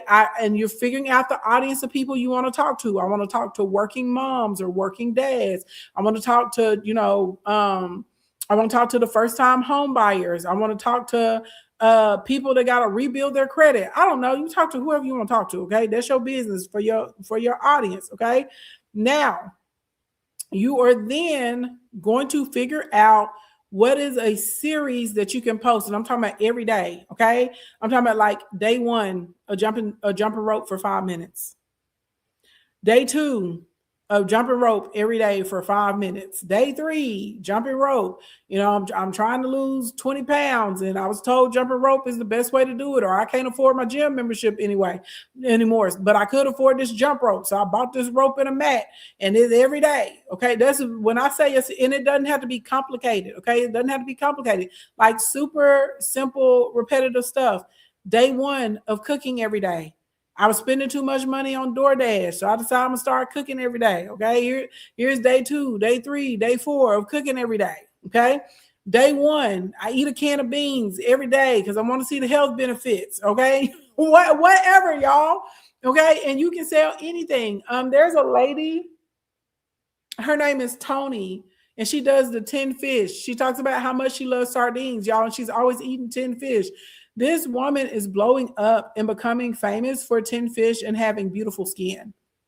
And she loves to eat 10 fish with like pickled onions. And she always has some other little cutesy like accoutrement to go with her 10 fish. She seasons it up and all that kind of stuff. And I was like, sardines, dings, but 10 fish does sound a lot bougier and a lot fancier. You know what I'm saying?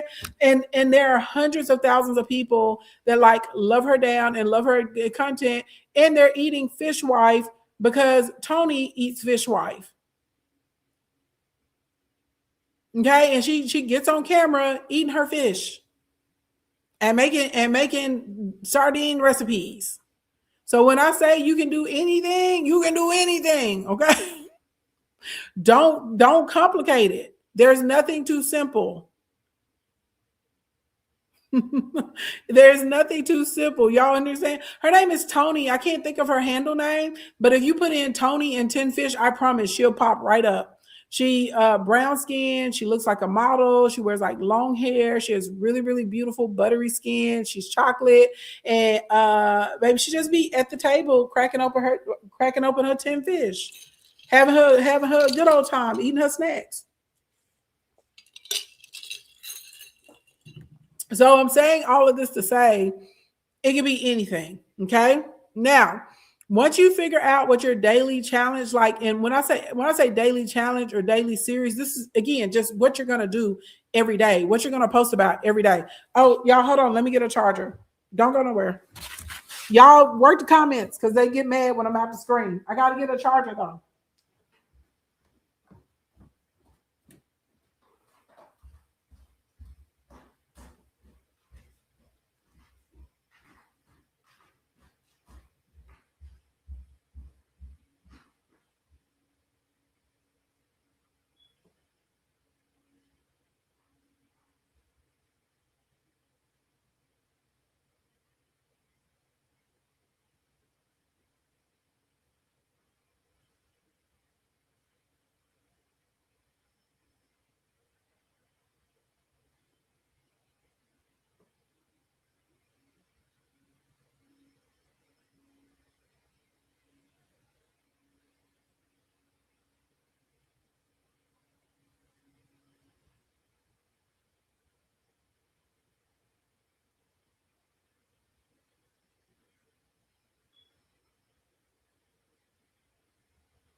Okay, y'all, I'm back. Oh, sorry about that. Oh, what I?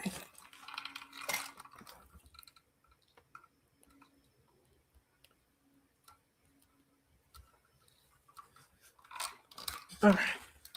Woo, child. I'm back. And we're plugged up now. Okay. Well, child, where was I at? Oh, series. Once you got your daily series figured out, and this just figured out like this is what I'm gonna post about every day. Okay. Once we get that done, then your next thing is this is very important. Remember, I told you we have to have a specific audience. What does that audience care about? Okay. I tell people this all the time. Awareness content is your like supercharged way to be able to get to your followers fast. Most people don't want to pay for ads. Most people don't want to promote. Most people don't have, a homie in their pocket that has like a really big following and they can just shout them out and stuff like that. Most people don't have that. But what you can do, okay, is look at trending topics that your audience cares about. And we're going to do at least one yapping piece about this content every day. You want to get to them 5,000 followers fast? That's the fastest way to do it. Okay, that is the fastest way to do it. Before we even get into what someone wants to buy, before we even get into, like trying to get into sales psychology and stuff like that, people always are trying to figure out how do you get to the followers fast. That is the fastest way without having to pay for an ad, without having to do anything promote. Okay, that's the fastest way. So once you know your audience, what do these people care about? Okay. So, like, for instance, if I was going to do some yapping content, and I decide to do a piece, which I made about Cheyenne Bryant, I really didn't deal with her over this weekend because it's my birthday and we had other stuff going on. And I already knew talking about her was going to attract like, she has some stands and they're like very aggressive, irate, angry, mean stands. And I just didn't want the energy on the page. I was like, I won't have a good weekend. You know what I'm saying? We had a new moon that popped up on Saturday. The new moon was on my birthday. I was like, I'm having a good time. Okay. But my audience finds her story fascinating and interesting, which it is crazy. Right. And there's so many think pieces about the colorism, the pretty privilege, people saying that people are just being harsh on her because she's a Black woman. People talking about she is a scammer. It's a lot. Okay, it's a lot going on. People, who have actually put in work to go to school and get to college and to get degrees and training and stuff. You know what I'm saying? We're all like, hey, this is not about hating. This is about integrity and you actually having the proper training. You can go a bunch of different ways about that, right? Guaranteed, yapping about that. Okay, I'm going to get people. Okay, so literally you have to look at what's happening out there that lots of people are talking about, and you'll normally see it on the FYP page. And then from there, and if you are going through your FYP page and you can't discern, I'm going to give you guys 3 pages of people that always like their ears to the streets. Okay. The shade room. And I know a lot of people don't like the shade room. I get it. All the reasons for why people don't like the shade room is very valid. But if we're talking about, you need to have a resource of where you can go and see like what's trending, like what lots of people are going to be talking about, so that you can create pieces around it to attract your target audience. That's going to be one of the easiest places to go because they post like 16, 20 times a day and they're in everybody's business all the time. TMZ, another place. TMZ covers stuff that's big on social media. They cover stuff that's big with the celebrities, big with the politicians. TMZ has started to do more like political commentary and coverage too. I've noticed that over like the past, I feel like 6 years. Okay, TMZ, if it's on there, guarantee millions of people are already talking about it. They're looking for commentary. They're looking for conversation. They're looking for advice, summary, tips, opinions, all of that. Okay. So this is just an easy, if you're the type of person and you scroll down your FYP and you don't know, like what people are going to be into, or especially if you don't want to touch on other content creators, these are really, really good resources to find your awareness content. Okay. Another one that is really, really good. She's more on YouTube. She posts on Instagram and stuff, but the Lovely Tea. Okay. The lovely T. Do you believe a gossip page can generate followers for potential sales? Yes, but I can expand on that more during Q&A. You can pop up and ask me, but yeah, because I'm not saying make a gossip page. I'm telling you to find something in the awareness category to yap about. I also told y'all to put up your series, right? Your series is going to be around the vertical that you're going to be in. Once we get you to your 5,000 followers and you get accepted into the TikTok shop, you don't have to talk about any of that stuff anymore at all. We're just trying to get you to your first 5,000 followers. That's what this part of the strategy is about, because a lot of people, like when I'm telling them what to do to make money, a lot of y'all are struggling with just getting to the 5,000 followers. If you want to grow your page fast, I'm telling you, this is how you do it. Okay. The next thing you're going to do when people drop responses to your awareness content and to your series content, you're going to respond in video format. You're literally going to do the response in video format.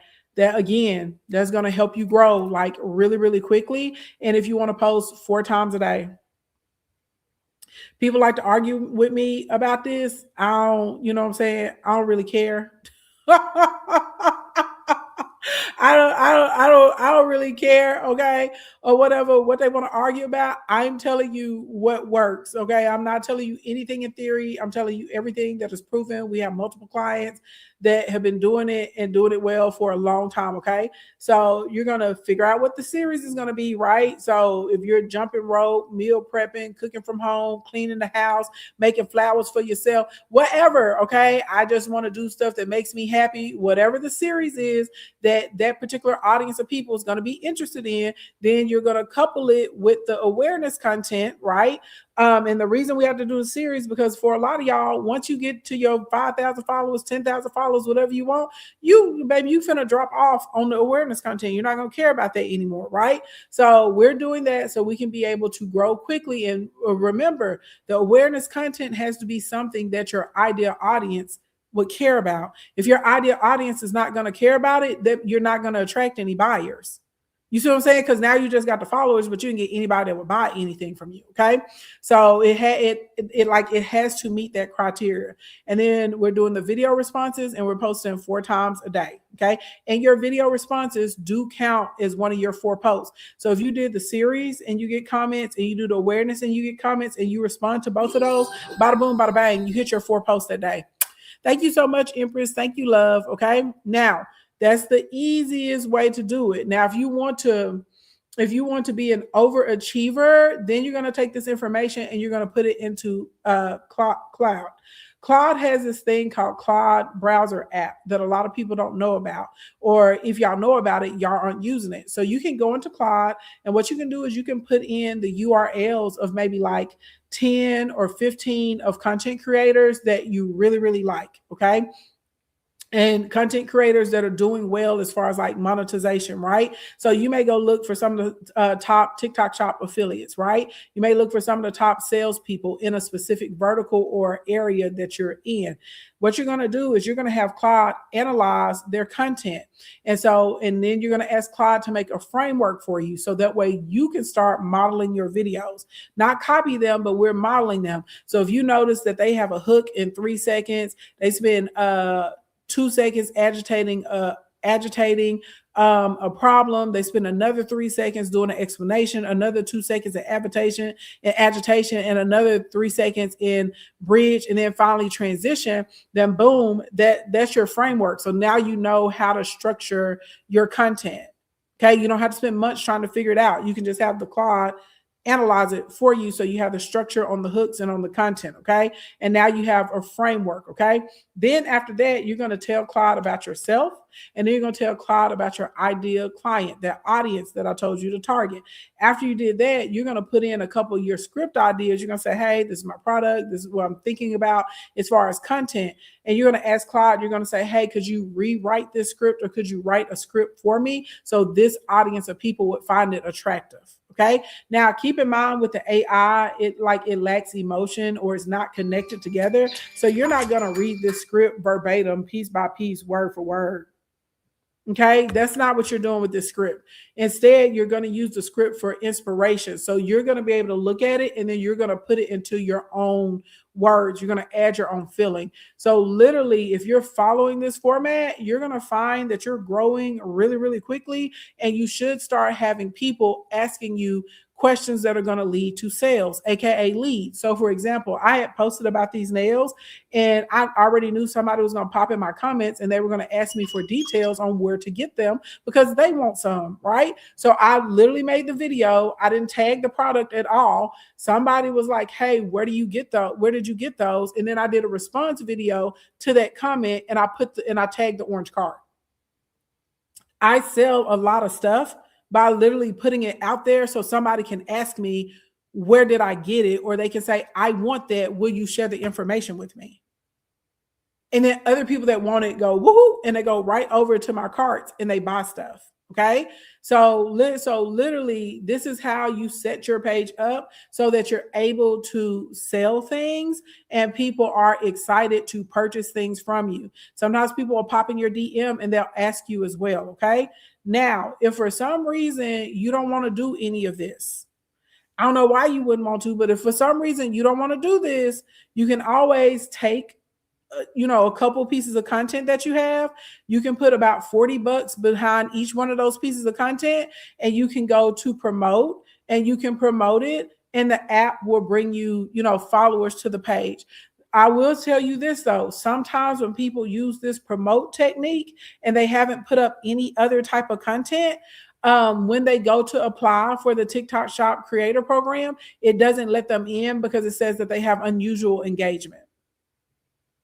So you do that second one, that's what I said for the second one is really, if you're going to do that, it's better to have, you still need some organic content. It's better for it to be like a hybrid instead of it just to be like directly promote and that's it. Okay. Because there are lots of people, that try that second option and they get the followers, but they can't get into the program. I've never had anybody that uses the first option that I just gave y'all not get in.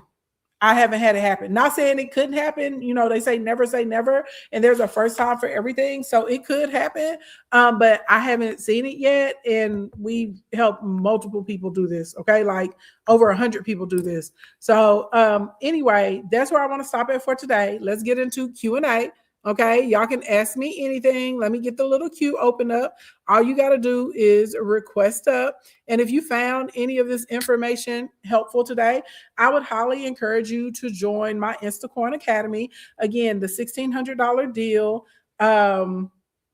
There were 35 of them left. When I went and looked, we will work together for 12 weeks to build your business. We have weekly live classes. We also have the pre-recorded modules, and the resource bank is huge. Ask anybody that's in here in Instacoin, they will tell you that they are that they're impressed and they're surprised when they get inside of there with how much help, how much information, and how many resources we have as far as like marketing plans, tutorials, modules, replays of workshops, mini skill lessons and sessions, how to run ads. All of that stuff is inside of the dashboard. So yeah, so all of that. So I would love to assist you. And then if for some reason, if you like, girl, I want to come in Instacoin, but the way my checking and savings is set up, I can't do that right now, then I would at least tell you to grab the $16 deal. Click the link in the bio. You'll see it. It's the content to currency workshop, and it's literally only $16. That's the $16 deal of the week. This week. So yeah, with that being said, let's get into Q&A. You can ask me any questions about making money. You can ask me any questions about the new stuff that we covered today too. And again, if I can get the time, I'm going to try and pop back on here. If I can get my life in order today to do that. Hey. Does anyone have any idea what to promote to women over 60? There's lots of stuff you can promote to women over 60. You can talk to women over 60 about financial planning, right? Because normally you're trying to figure out, what your day-to-day is going to be like and what your quality of life is going to be like while you're on the planet Earth. You could talk to women that are 60 plus, what's happening with their bodies, right? If they're in menopause or if they're getting towards the end of menopause and what to expect next.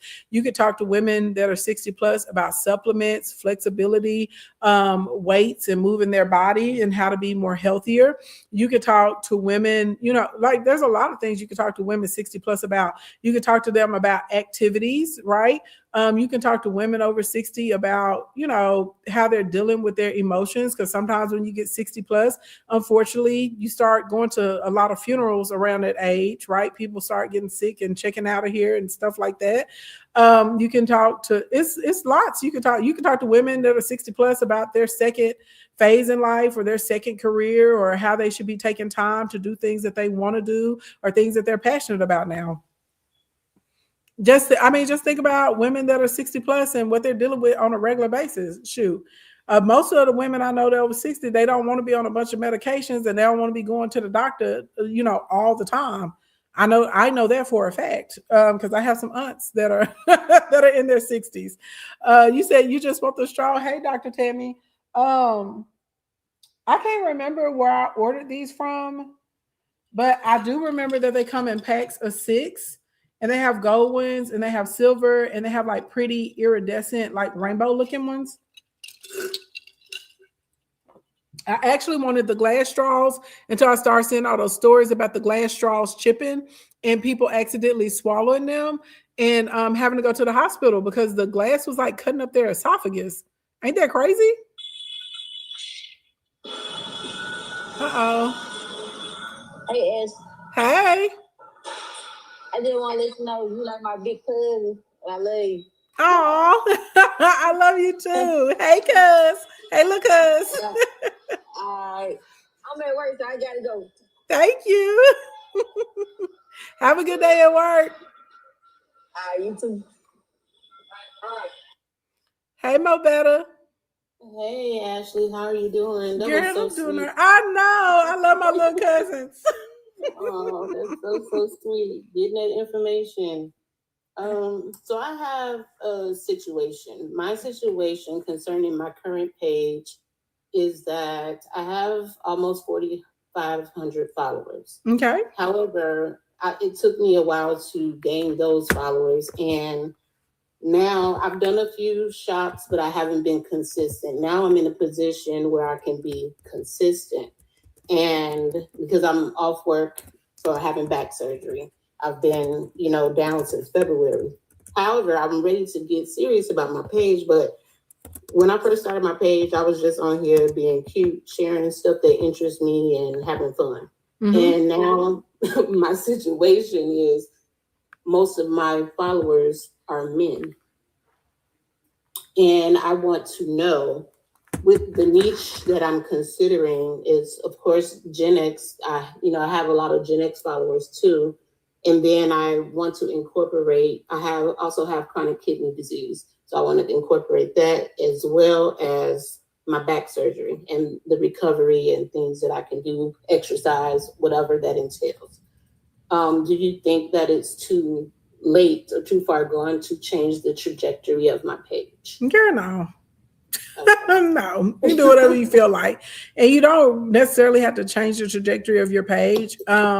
I knew that it was going to get to this. I was just ahead of the curve. So like TikTok Shop specifically is telling their creators that they prefer for them to actually have like somewhat of a personal brand feel. They don't want these pages anymore that all they do is just like pump out, products or whatnot. So literally, if you're sharing, you're still on being cute, but then you're also talking about how, you want to stay cute or you're trying to get the cuteness back, and this is what you're doing to recover from the back surgery and, even dealing with, kidney disease. Like this is what I'm doing, how I'm trying to stay healthy, how I'm trying to build up my core, how I'm trying to keep my confidence up, how I'm trying to stay, motivated or anything like that.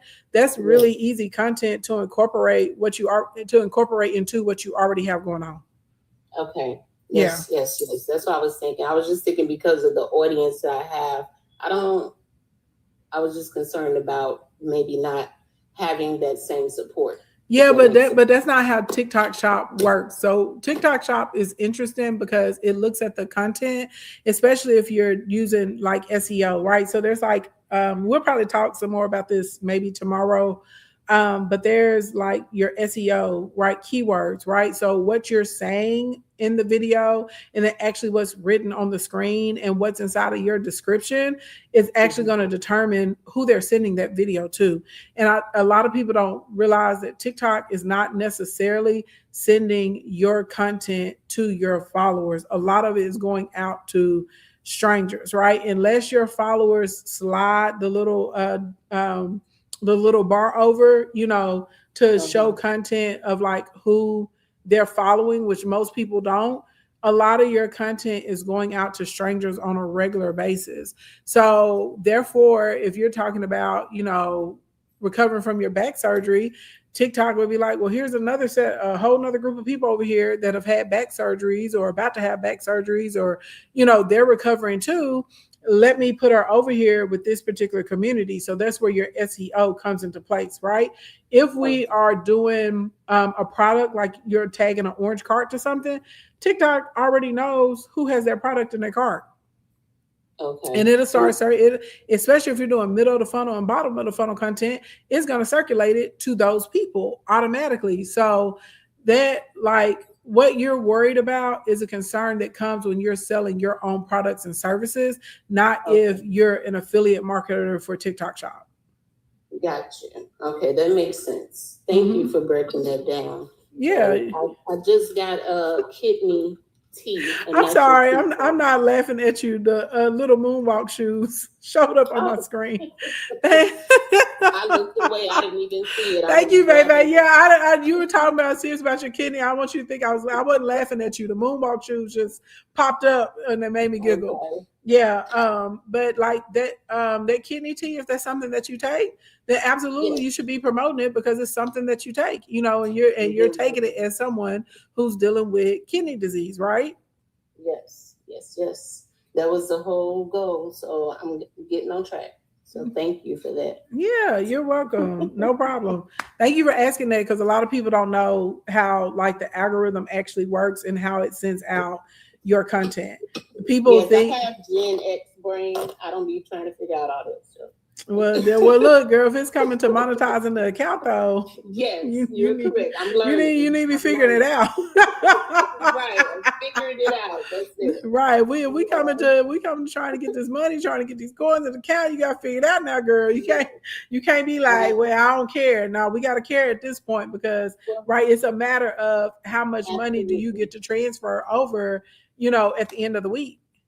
Yes, absolutely. You are absolutely correct. Yeah. Being off work has really helped me get my brain back for myself, not having to work for somebody else constantly and trying to figure out how I'm going to make this work for me.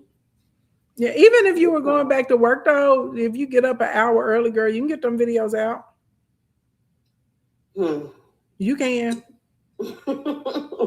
Well, the doctor hasn't released me yet, so that's part of it. But that's what I'm saying. Even when you go back to work, you can.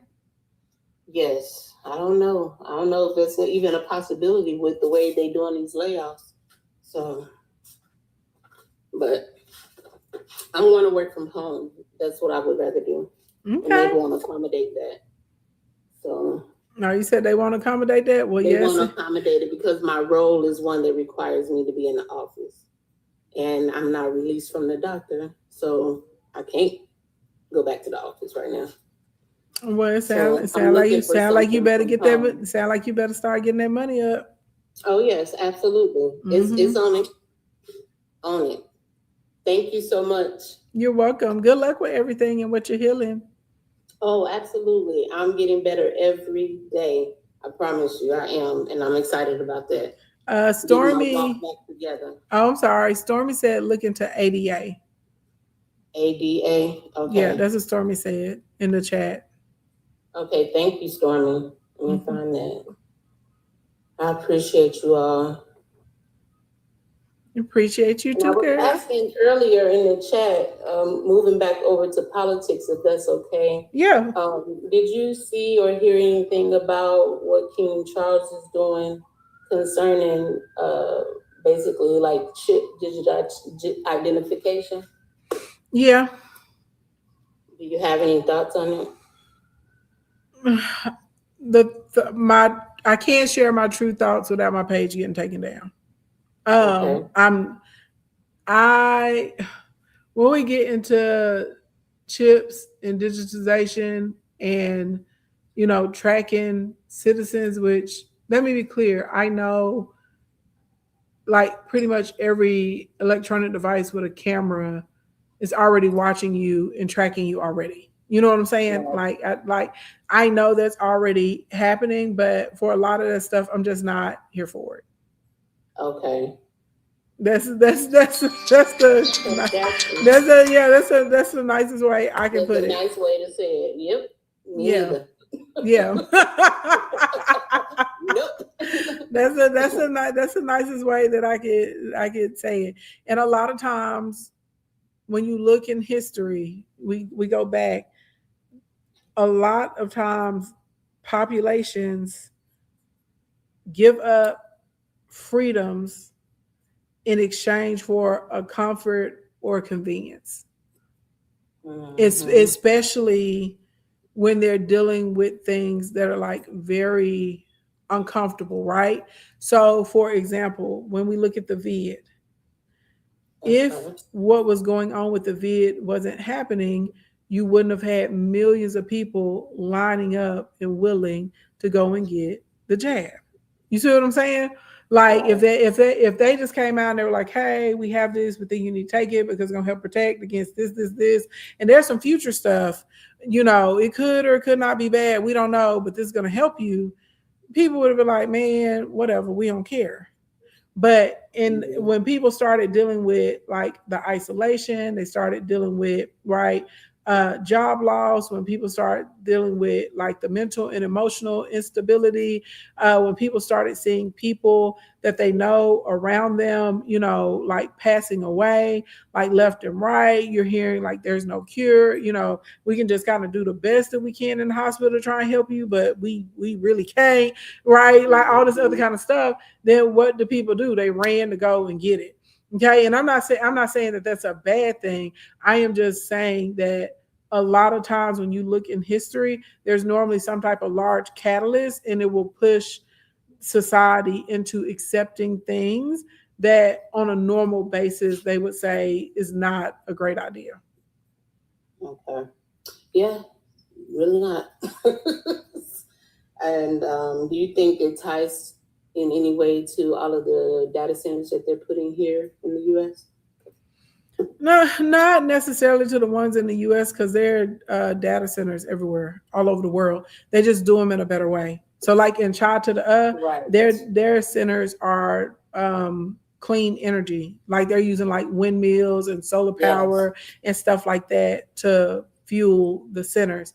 If they do have centers that take a large amount of water, they're literally building them on the ocean, not in the communities where it's putting out, it's killing the trees and the birds and the bees and the grass and, putting out terrible smells and emitting all kinds of chemicals that are hurting people, right? So literally, when you start looking at technology race or information race, and we're looking at countries that are known for those types of things, that's happening, right? There are data centers all over Asia, not just, they have them in India and stuff like that too, not just here in America. So I personally don't think that has anything to do with a specific connection to the centers that are here, because that's just going on all over the world. And each country knows whoever is the first to be able to do it the best and the most efficiently and the most cost effectively, which right now, Big Chai to the is whooping our behind in that regard. Then that's who's going to be, like the leader in that aspect. Yeah, I just feel like they're trying to put so many of them up so quickly, and I'm trying to, what's the hurry? It's just like, why? And then the hurry for them to do something that they probably ain't gonna get right because they ain't screwed up everything else. Money. It's money, and they're trying to protect their investment. So you have to think about it like this. when you have went and duped the people and you did all this hype and you've collected all this money from investors and contracts from your country about this particular technology and how it's doing ABC, elemental P, XYZ, right?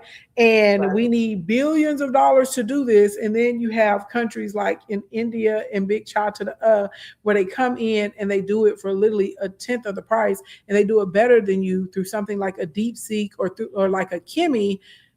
Well, now your cover's about to be blown, and I gotta get my coins before the jig is up. Mm-hmm. Okay. So that's the rush. It's always about money and power. Money. In America, it's gonna be money, power, and racism. Those are the big three here. Yeah. But for a lot of those, not necessarily in that order. Yeah, but for a lot of those tech bros, it's not even like getting into the racism type thing. It really is boiling down to money and power. And a lot of them have seen the writing on the wall. And a lot, like for instance, the EVs that they have in China, there's 2 of them. If they were not illegal to have them here in America, I would have been had them.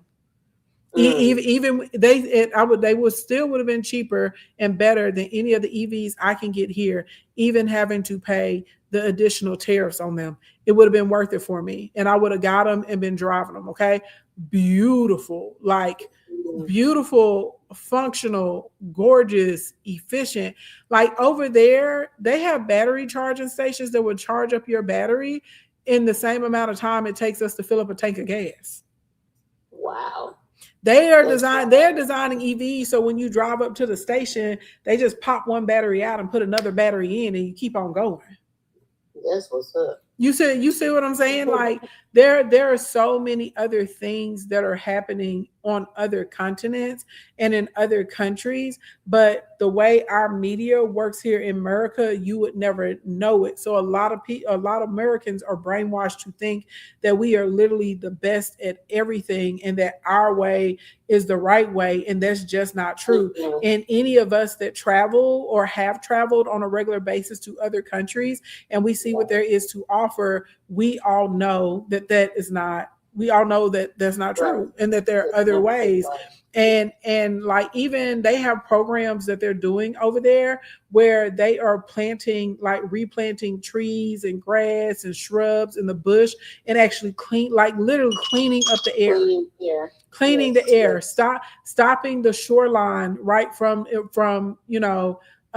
eradicating, like all of these sorts of types. And there are things that we could put into place here in America, but America is ruled by the capitalists and the lobbyists, and whenever it boiling down to the dollar bill, right?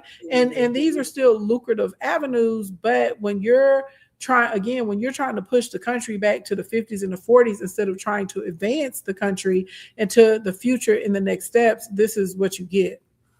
Right. Yep, a mess. Okay. Mm-hmm. It's been a mess for a long time. So that's cooking slow. It was cooking slow. Now it's on a boil. I don't know if it was cooking slow.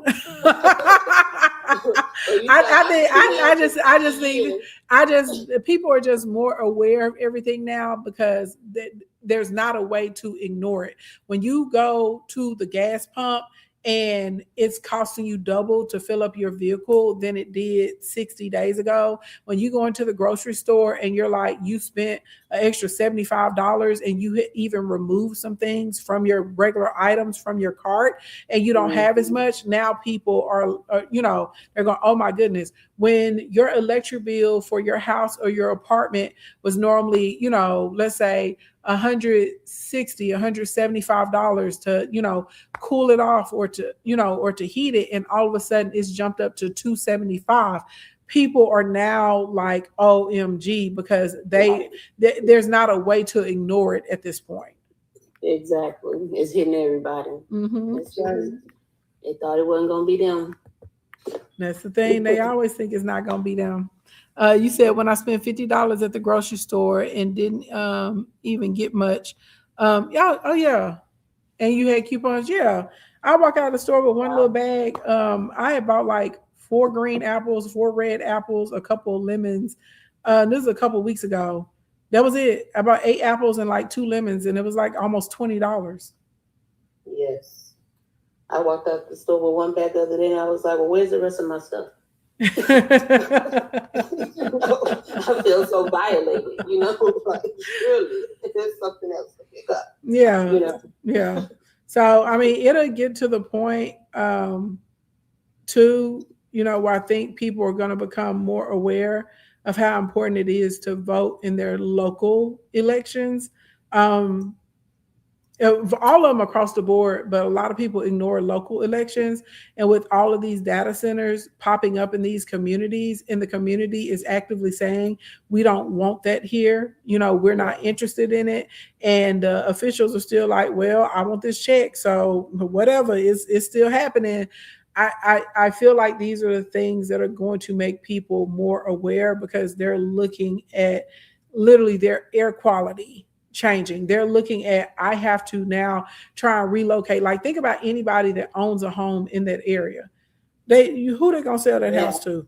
Yeah, they've been all across the mainstream. Who finna move there? And the water is dripping out of the faucet. You barely got water pressure because of the big meta, data center that's there.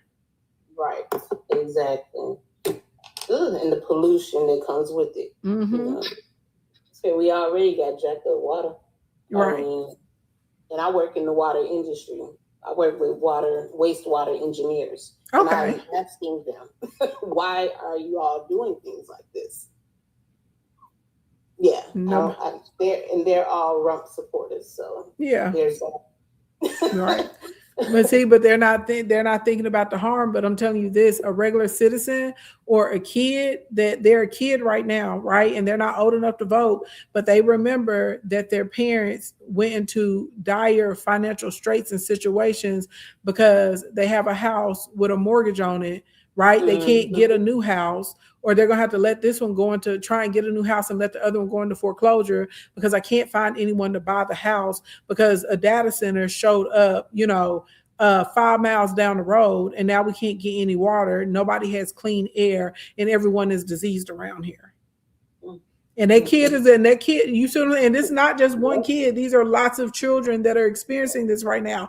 Lots of teenagers that are experiencing this right now, and they're going to grow up and they're going to feel some type of way. And some of the parents, if they got sense, they're going to say, oh, I got to make sure that I'm showing up and voting now. I have to make sure I'm going to these planning meetings. I have to make sure, that I'm active inside of the local government, because my direct way of life, my day to day has changed significantly for the worse.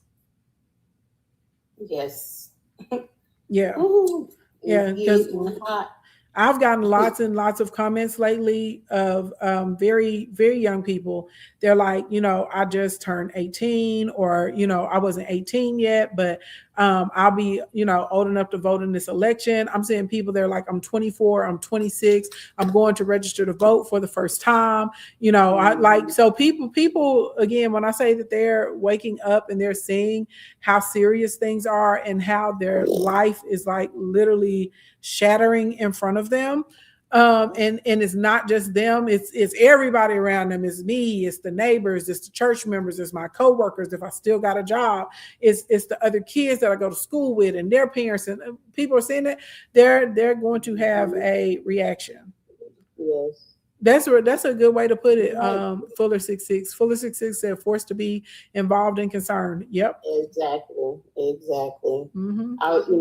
Being from the Gen X generation, I remember the Depression back in the 80s, and my grandparents lived in a neighborhood where there was a steel chemical and a steel and chemical factory. And I remember people putting in lawsuits when those chemicals and pollutants were being released in the air, and their families were getting sick with cancer and stuff like that. Jeez. And it reminds me that is when, of course, America don't do nothing here. You know what I'm saying? So we get our steel and lots of our chemicals and stuff from other countries, or they're trying to man-make them. And it's just really pathetic that being my age, that I'm at a time when I'm supposed to be thinking about retiring and relaxing and not working, it's like I'm like, why did I have to live to be this old and witness all this all over again? It's really, it pisses me off. Kind of makes me mad, that we're still at the state of affairs that we are as a country with religion, with racism, and with not taking care of Americans. Yeah. It's foolishness to me. It's foolish. I mean, it is foolishness, and we just have a lot of people that don't pay attention. Some of it is cognitive dissonance, right? Because in order to pay attention and to admit that you made the wrong decisions, now you got to face a lot of things about yourself and about your life, right? We have that. We also have people that honestly, they just don't have the capacity. I'm going to say something, y'all, and I promise it's going to sound horrible when I say it, but I don't mean it in a horrible way. I'm just telling the truth. There are a lot of people that go through life lacking awareness, self-awareness, environmental awareness. Okay. They just are unaware, right? And their mental capacity is limited. Okay. And so because of this, they can only focus on, maybe a few things. And it's too overwhelming for them to focus on something that is this serious. Now, it's necessary for them to focus on it, and they should be focused on it, but like mentally or emotionally, whatever it is, they can't bring themselves to do it. And that's also part of the reason we're in this situation, right? If there were just as many people, on our social media apps that were concerned with what is happening, like when we look at on a foundation of like kind of geopolitics, or even if they don't even want to go into the geopolitical realm, which is kind of hard not to, especially with all of this is going on right now. But even if we're just going on like kind of basic civics, right, that you learn in junior high school, if we had people that had a baseline understanding of that, we wouldn't even be in this situation right now. And I see, right, when we, everybody knows about the red pill and the pink pill and all of that stuff now, right? So it's odd to me to see so many of these men and even the women that support the red pill message of the man is the leader, the man is the leader, the man is a leader. And this is the time that these men should be leading their community, right? Unemployment rates are always higher in the Black community. That's just how it is, right? They always are higher. In this particular instance, you have over 1 million Black men and women that have lost their jobs in the past 90 days, and it's going to get worse. You see what I'm saying? And you don't see these leaders in the community trying to help these young men and young women, or middle-aged men and middle-aged women, old men and old women. Okay, what do you need to be doing with your money? How are you going to get another job? How to navigate this situation? How to build out, right? How to build out your network, right? What you should be planning at home, what you need to be doing in your house, how to forge together as a family. What's the real power in prayer, and what you need to be praying, and how you need to protect yourself. These are the type of things. We got to get all of the youth, active in the home to vote. We got to figure out how we're going to get everybody out to vote and what they need to be voting for, and the candidates and things like that, right? These are instances where the leaders should be leading in the community, and they're not. Instead, they're on the internet arguing about if they should have to pay for a first date or 50-50. The price of the gas is $5 a gallon. What are you talking about? Everybody need to put their nickels and pennies, together and make things work. So, and so that's what I mean when I talk about like capacity and comprehension, right? So these are people, the same things. Like, for instance, you'll see the pink pill. Oh, you need a provider man. Okay, yes, it's great. We do want a provider man. You know what I'm saying? However, things happen in life. What if that man gets laid off? What if his company gets bought out? God forbid he has some blood clots or a heart attack or falls off of a roof or something.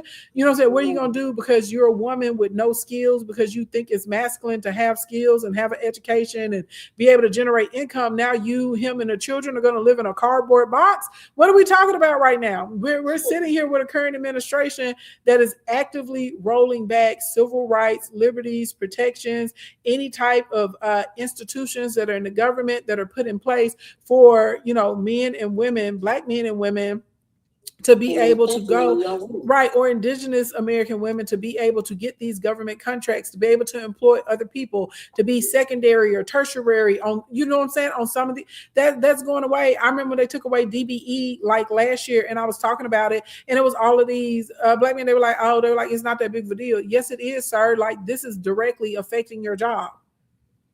And a good amount of them, there's two of them, I'm not going to say their names, because I don't believe in kicking somebody when they're down, literally lost their jobs probably a month after us having that conversation because they were being employed because of that particular entity that they stripped the funding from. And so now, and that had been around, that had been put in place in the 80s. And so that is how a lot of Black men that were getting transportation and contracting jobs from the government, that's how they were able to get them. And they stripped the whole program down to nothing. And we all know when Black people own businesses, Black people are 8 times more likely to hire another Black person. Yep. You see what I'm saying? So like that's the part where I talk about it, and I was like, and I don't want to sound like an elitist, you know what I'm saying? And I don't want to come across as a jerk or anything like that, but that's the reality of the situation. You have a lot of people that either they're opting out or they literally don't have the capacity. And then sometimes when I'm talking to people, they're struggling with keeping up in the conversation, or I may not even be speaking. I may just be listening, right? And it's a group conversation and they get all confused. They start saying things that people didn't say. I'm like, that person didn't say that. That's not what they said, right? Like they literally don't have the comprehension to keep up. They heard it wrong. Mm-hmm. So, so you got like a combination of things. And this has been a long game for the Red Hats. When they started taking cursive writing out of schools, when they took civics out of schools and things of that nature, you have a lot of, I'm very fortunate that not only did I grow up in a 2-parent household, but I had a village. Like, what I'm saying? Our cousins, that we're a village. Like my dad is number 9 out of 10 kids. My mama number 7 out of 10. So a lot of aunties, a lot of uncles, grandma, grandpa, you see what I'm saying? So it was lots of people to help with all of the kids, with all, with all of the, lots of people to teach us our history. Lots of people, to talk to us about important figures in Black history and American history and stuff like that. Lots of people to get us ready for the world with emotional regulation and uncles and daddy and grandpa letting us know that the world is not always going to be kind to women, and especially you as a Black woman. And this is how you have to operate, and this is how you have to navigate, and this is what you need to expect. And at the end of the day, when it boils down to it, doesn't matter if it's the right thing or not. They're always going to pick their own over you, even if their own is as wrong as 2 left shoes. You see what I'm saying? But we have a lot of people out here, they're not being taught those things. They don't know how to make things work. They don't know how to combine things. They don't know how to navigate. They don't know what to expect. And so we, in turn, end up in this type of situation. We have a huge population of people that got too comfortable because auntie and grandma and papa them put in all the work. Right. And so they thought, they were like, oh, well, we're cool. Or they actually believed the lie that racism didn't exist anymore. They actually believed it. And now all of this is happening and people are freaking out. And I'm going to say this. Ain't nobody asked me this. It grinds my gears whenever I hear people say, oh, I'm not my ancestors. I'm not my ancestors. As if our ancestors didn't fight back. As if our ancestors didn't get things put into place and law for us so we could have a better quality of life. As if our ancestors didn't have to survive hell. As if we didn't have ancestors that were escaping, having revolutions, building entire new settlements. But again, because they don't know their history and they don't know the truth, they'll sit there and they'll say that. And it's like, no, we're not our ancestors. Our ancestors were tough. We weak. We can't even get Black people as a collective to cancel their Amazon accounts. We can't even get Black people as a collective to stay out of Walmart. And then they had the audacity that we ain't our ancestors. You're right. We're not our ancestors because they were organized and they were willing to put in the work and they were willing to be inconvenienced to get what they needed. And they were Absolutely. willing to put their life on the line, as a matter of fact. Yeah. Lost everything. Mm-hmm. So we could have something. You know what I'm saying? So it's a strange mentality, a strange mindset. But yes, that bothers me greatly when I hear people, I'm not my ancestors. We ain't our ancestors. What you mean? You right. We probably need to be more like them. We would have been further ahead. We wouldn't have dropped the ball. We would have kept things rolling. That's why I'm grateful too for my 2-parent upbringing, and both of my parents had 12 siblings, 12 children on both sides of the family. So we have pillars in the family. Mm-hmm. We also got a lot of folks that teach you what not to do, but yeah, it's a lot of us. Yeah, so grateful for that. Yes, indeed. Yeah, you got a lot. It's like multifaceted, layers when it gets into the issue. But it is sad for me to see, that there's a clear divide right now inside of our community. And there are those of us that are like focused and we're like, y'all, our house is on fire. We have to put it out. We need to do what we need to do. And then you have the other half of us that are literally on folly. They're frolicking and follying right now. And I'm like, baby, this is not the time. Like you need to shut that ish down and get in line. Oh, she said they marched Selma the other day. Mm-hmm. I did. Okay. Really? I did. I was reading the comments. She said they marched Selma the other day. Yeah, and the kids have been coming out in Memphis too. You know what I'm saying? So, unfortunately, it's sad that we had to get to the point of the Supreme Court stripping down the Voters' Rights Act. I hate that had to happen for for so many people to wake up and start paying attention. But yeah. Yeah, I would be the first, as my generation, I can say that honestly, that I grew up in a time where they really weren't trying to teach the history. And so then, life happens and you get away from being able to grasp those things. So a lot of the history I've learned has been as I've become an older adult. But I could never say not my ancestors, that I'm not like my ancestors, because I can clearly, just by the way this country is run, know that my ancestors paid a great price. Yeah. And see, I think people in the South, for a lot of us, overt racism still exists here very much. Yes. My people that live up north and on the coast, it's more covert racism, so it gives people the illusion that it wasn't there. but down here, no, they'll still call you real quick. You know what I'm saying? With a hard ER. You know what I'm saying? My elementary school was across the street from a cotton field and slave quarters. Right now, if you drive by my old elementary school, right now the slave quarters are still up. When I say across the street, I mean directly across the street. Like walk across the street like this. So for me, it's always been there. It's never been gone. Exactly. You know what I'm saying? It's always there. So and maybe that's why, like our parents and our grandparents and stuff, and everybody worked the way that they did to make sure we know what it is, you know what I'm saying, and what it's gonna be. So maybe that's it. I grew up in the facade though, because when my parents got married, they moved to a neighborhood where all my neighbors were Caucasian faces.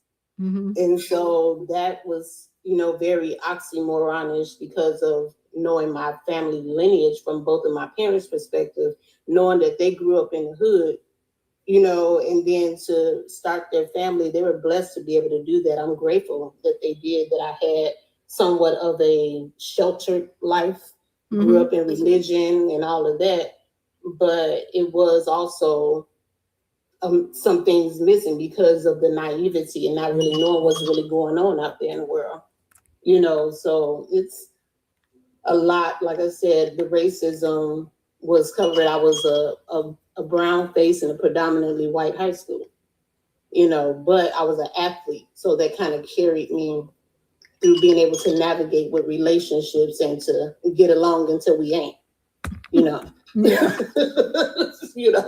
So, that kind of So when I get to the age I am now and we still dealing with racism, I'm like, this is so stupid.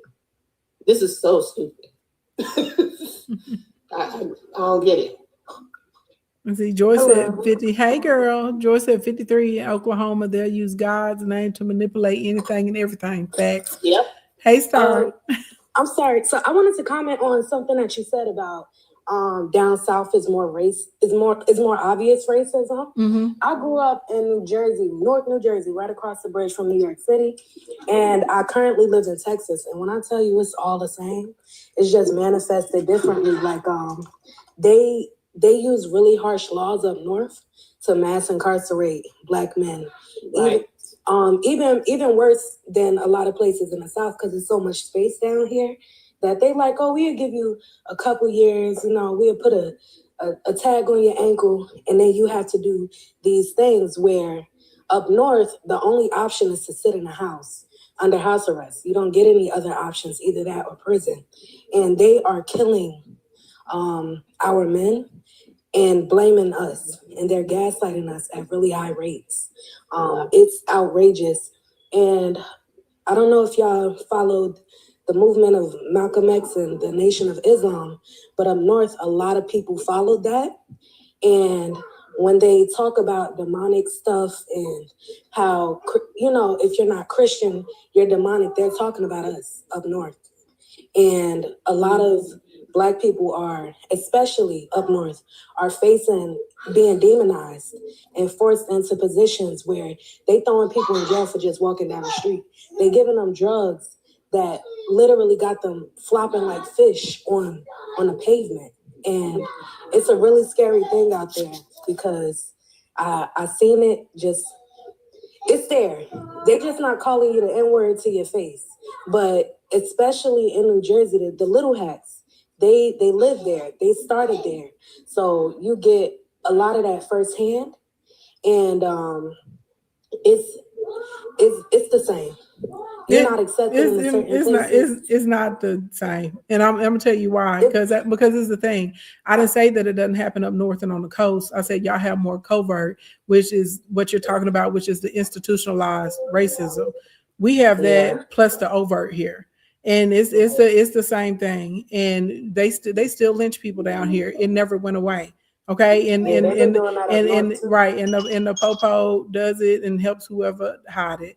It's still the same. I'm just saying there's the illusion up north that, oh, it's not racism. Oh, it's just these Black people's fault because they need home trainer, or they need to be in line, or they're bucking against the system, XYZ element of P. Compared to down here, you're dealing with the institutionalized racism. You're dealing with even your city structure being built around racism, and on top of that, somebody calling you a porch monkey to your face. You know what I'm saying? So what I'm saying is in the South, people are typically more aware of it because we don't get the luxury of denying it because someone is not in your face calling you a moon cricket or a nigger bitch. That's what I'm saying.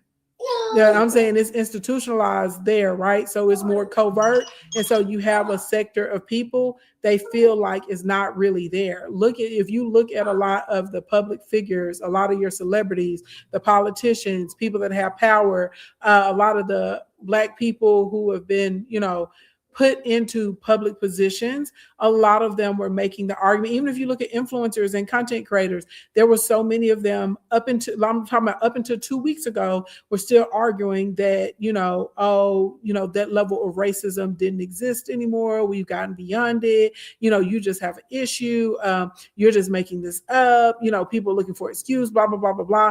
That was still happening literally up until like 2 weeks or a week and a half ago, where it's undeniable at this point in between what they've done with the Voter Rights Acts and what they have done with a lot of the redistricting that's been happening. And so now some of those same people are acting like the world is ending. And they're like, I can't believe this is happening. And I'm like, what do you mean you can't believe it's happening? Why didn't you see it before?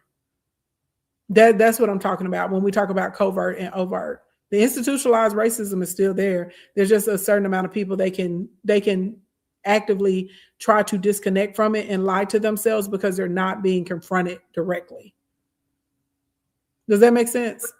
Yeah, I get you. I understand. I Yeah. also feel like a lot of those media personalities, clearly we know, but they being paid, and a lot of them are not American, so it's a lot easier for them to accept that. Who not American? A lot of not American, but like a lot of them are not Black American, African American, like the foundational Black Americans. That's the best way to say it. Yeah, I know what you mean. A lot of them are from, other places, and then they come here and they are getting paid to say it regardless of whether or not they believe it. So it seems as if they're speaking for all of us.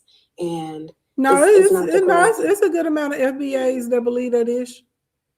And they're speaking. It's a good amount of them that believe it and speak it and was defending it, and all of that.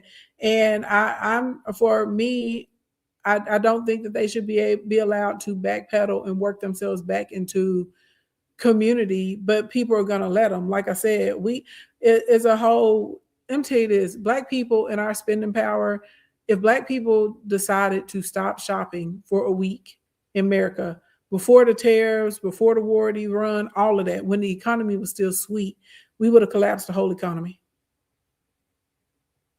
Literally, that's how much we spend. We may be a smaller population, but we are big spenders in this economy. And so when you saw what was happening with this administration, like I said, there are Black people right now still going to Walmart.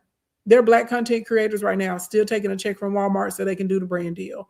There are Black people right now who are on Amazon right now ordering things on Amazon Prime. I've had people be upset with me because they ask, why don't I teach influencer marketing for Amazon? And I tell them that I don't support Amazon. Then they ask me why. I explain to them why. And they're like, oh, well, you too woke for me. I've had Black people tell me that, you too woke for me. You too woke for me. Like, oh, okay, well, if you want to get them shackles, you want them to force you back in the field, well, baby, you stay asleep, right? But it's because of the inconvenience, right? I don't want to wait 7 days for a package. I don't want to have to wait, 5. I don't have to get online and spend an hour searching 3-4 different websites, trying to find what it is that I want to order. So, when we talk about FBAs that were a big part of perpetuating the message and why we're here, I know that there are some foreign people or first generation, like their parents are Caribbean or, whatever it is, and they're speaking and saying these things about us? Absolutely. But it's just as many FBAs too. You just had a lot of people that got too comfortable. And then you have a lot of tokens. There's a lot of Black people. They feel like they're better than the other Black people. They feel like they're above us.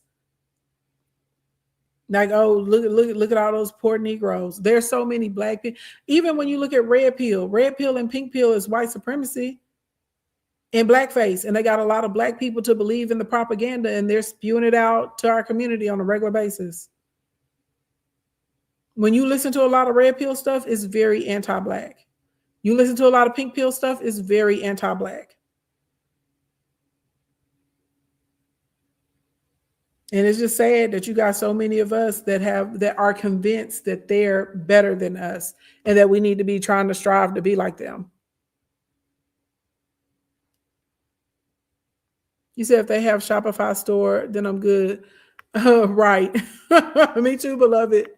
I stay shopping with small business owners. It takes a little bit more work and it does take a little bit more time, but I adjusted because I told myself when I canceled my Amazon account and I stopped ordering from them December of 2024.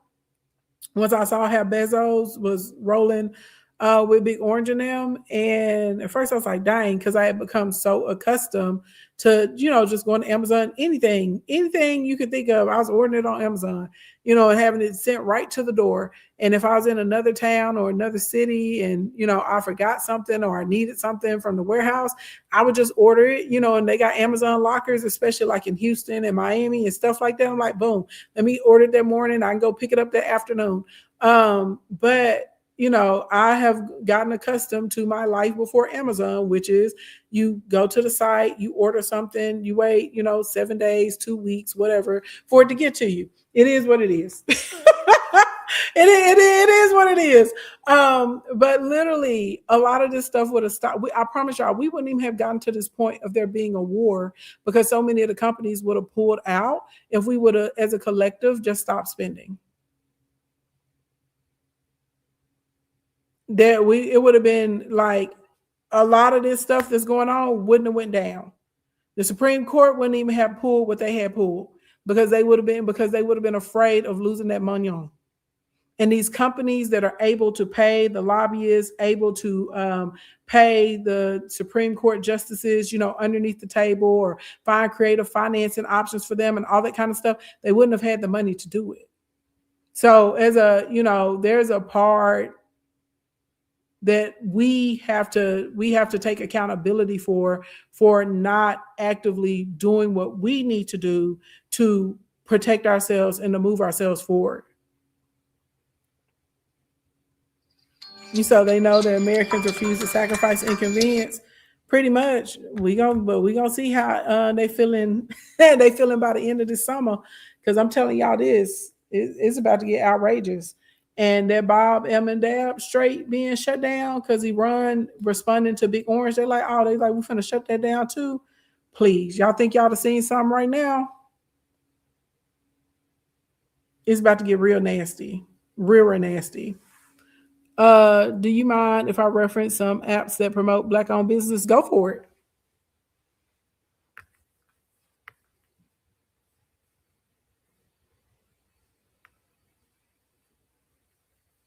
You're on mute. I'm so sorry. Yes. So the first one is a website, and it's called Shop the Hood. When you Google it, it's shopthehood.store. It should be the first link. So it is a Black buying guide, which also is like a virtual mall. What the owner of the website does is that people register their business with her. She verifies that it is Black owned, and then she puts it on the website. Yeah, I like her a lot. Almost 100 categories. Yeah, and I shopped with them. I say it's good quality, so I could speak for it. Mm-hmm.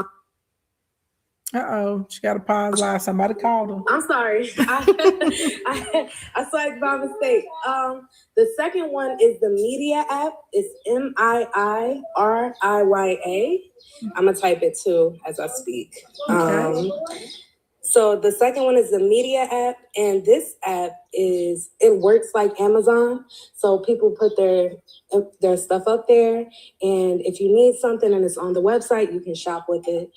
They also have a networking portion called Hangout, where you could contact the creators of certain products directly. So if you want something custom made, you could do that. And then the third one is called the Nio app.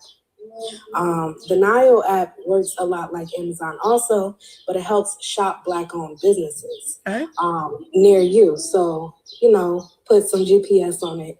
I have about 16 in total, but those are the main ones that you can use anywhere, no matter what. If you live in Chicago, there is a rideshare app called TransP. Based off of what I'm aware of, Uber and Lyft started removing certain services from predominantly Black areas out there. Yes, they so did. What he did was he created the TransP app, which is rideshare, and the TransP Plates app. So you can shop with, basically that service could be made by us and for us. That's amazing. Yeah, we're doing a lot. And if you live in a big city, especially in the South, because I noticed that this is a problem with the rise in gas prices, it would be very beneficial, especially to the Black community, if we had a public transportation system that was a little bit more reliable than what they have around. I know that in New Jersey growing up, we had a thing called the Dollar Bus, which was more of a private form of public transportation than the regular bus, which was $1.50. So it's 50 cents cheaper. The routes were a little bit more limited, but you saved a lot more money. So people were more likely to use that. Also, they just don't like using government facilities. So I love telling people that this is an option because we're going to need it pretty soon. And that is a really good way to get people with jobs, especially if they have a CDL. Because if, once the gas prices start going up and everybody's cars are destroyed, they're still going to need to get where they need to go. Mhm. Plus, on top of that, you could also more likely drop them off in areas with more Black businesses than, places that promote white businesses because you have control over the routes. I don't know if anyone is thinking about doing something like that, but I just tell everybody because although you might not get a government contract, when you have that much of a capacity of people needing to get somewhere or a safe and reliable transportation, that, you might not need it.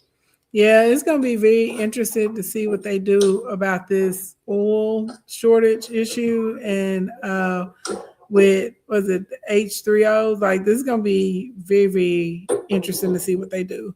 Especially like up north and in the bigger cities and stuff, they do have a lot of public transportation. But if you live in rural America, this is not an option. Like we have places here, like for instance, Forest City or Helena, West Helena, or something like that. There ain't no public transportation down there. You know what I'm saying? Like, or you have people that work, in place here, maybe like Stuttgart or something at the rice plant. They may be driving 40, 45 minutes in and out to work each day. So it's going to be a huge, huge, issue that they're creating in between that. And then, our inventory our stockpile inventory continuing to drop. Those are two big things that are happening. You said ain't no public transportation here. You said you're in Beaufort, South Carolina. I can believe it. Yeah. When you live in rural America, they just don't.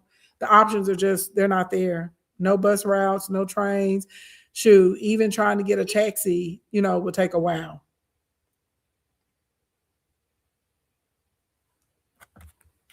I get it.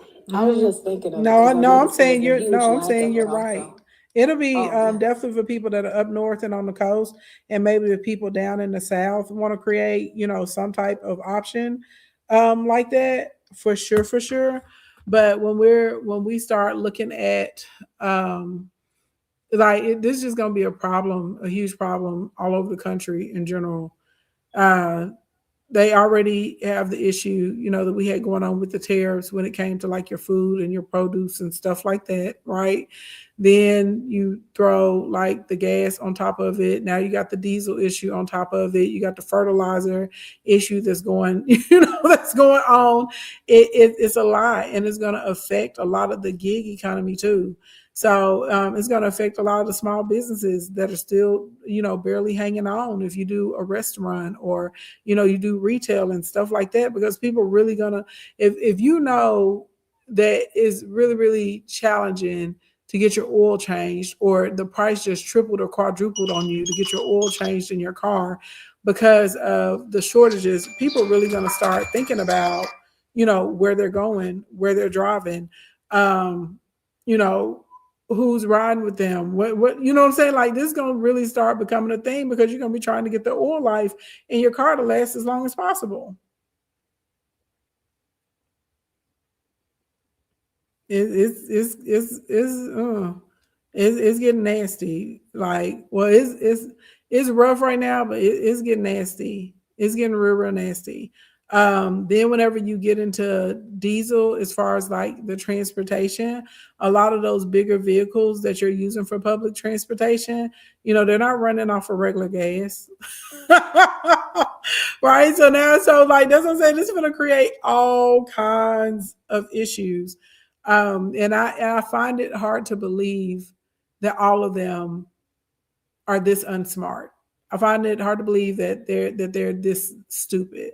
So it makes me lean into the thought that this is being done intentionally because people that are in our administration are agents of other countries. I'm gonna leave it at that. I'm gonna leave it at that. Okay, I'm gonna dip out because I just said that, and I want to keep my account.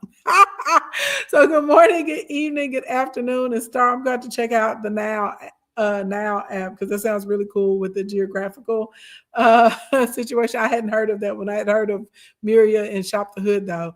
But anyway, y'all laughing. I'm serious. And good morning, good evening, good afternoon, wherever y'all are on the planet Earth. Thank you so much for coming to hang out with me. If it's morning time or daytime where you are, have a productive and a prosperous day. If you enjoyed today, if you got some info from it that you can use, especially when we went through how to get your page up to over 5,000 followers fast, make sure that you click the link in the bio. Come and sign up for Instacorn Academy. Work with me for the next 12 weeks. I would love to be able to assist you. Okay. And don't forget, we have a $16 deal of the day to celebrate my birthday. So go up there and get your $16 training. All right. I will see y'all tonight or tomorrow. And wash your hands. All right, because the germs are out there. And y'all, please get a little paper towel or a little glove when you're going to the gas pump. Okay. Everybody thinks that, COVID disappeared. It didn't, y'all. People still getting COVID. People still getting the flu. Okay. People still getting all kinds of weird stuff. Wash your hands with soap and water. Okay. I know y'all think hand sanitizer fixes everything. It don't. You need soap and water. All right. That's what you need. Go get you some soap and water. I'm going to talk to y'all later. Bye, y'all. And Star, thank you so much for the apps. I appreciate that.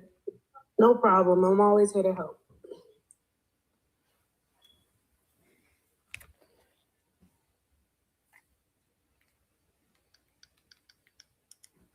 All right, y'all. I'll see y'all later. Bye, everybody.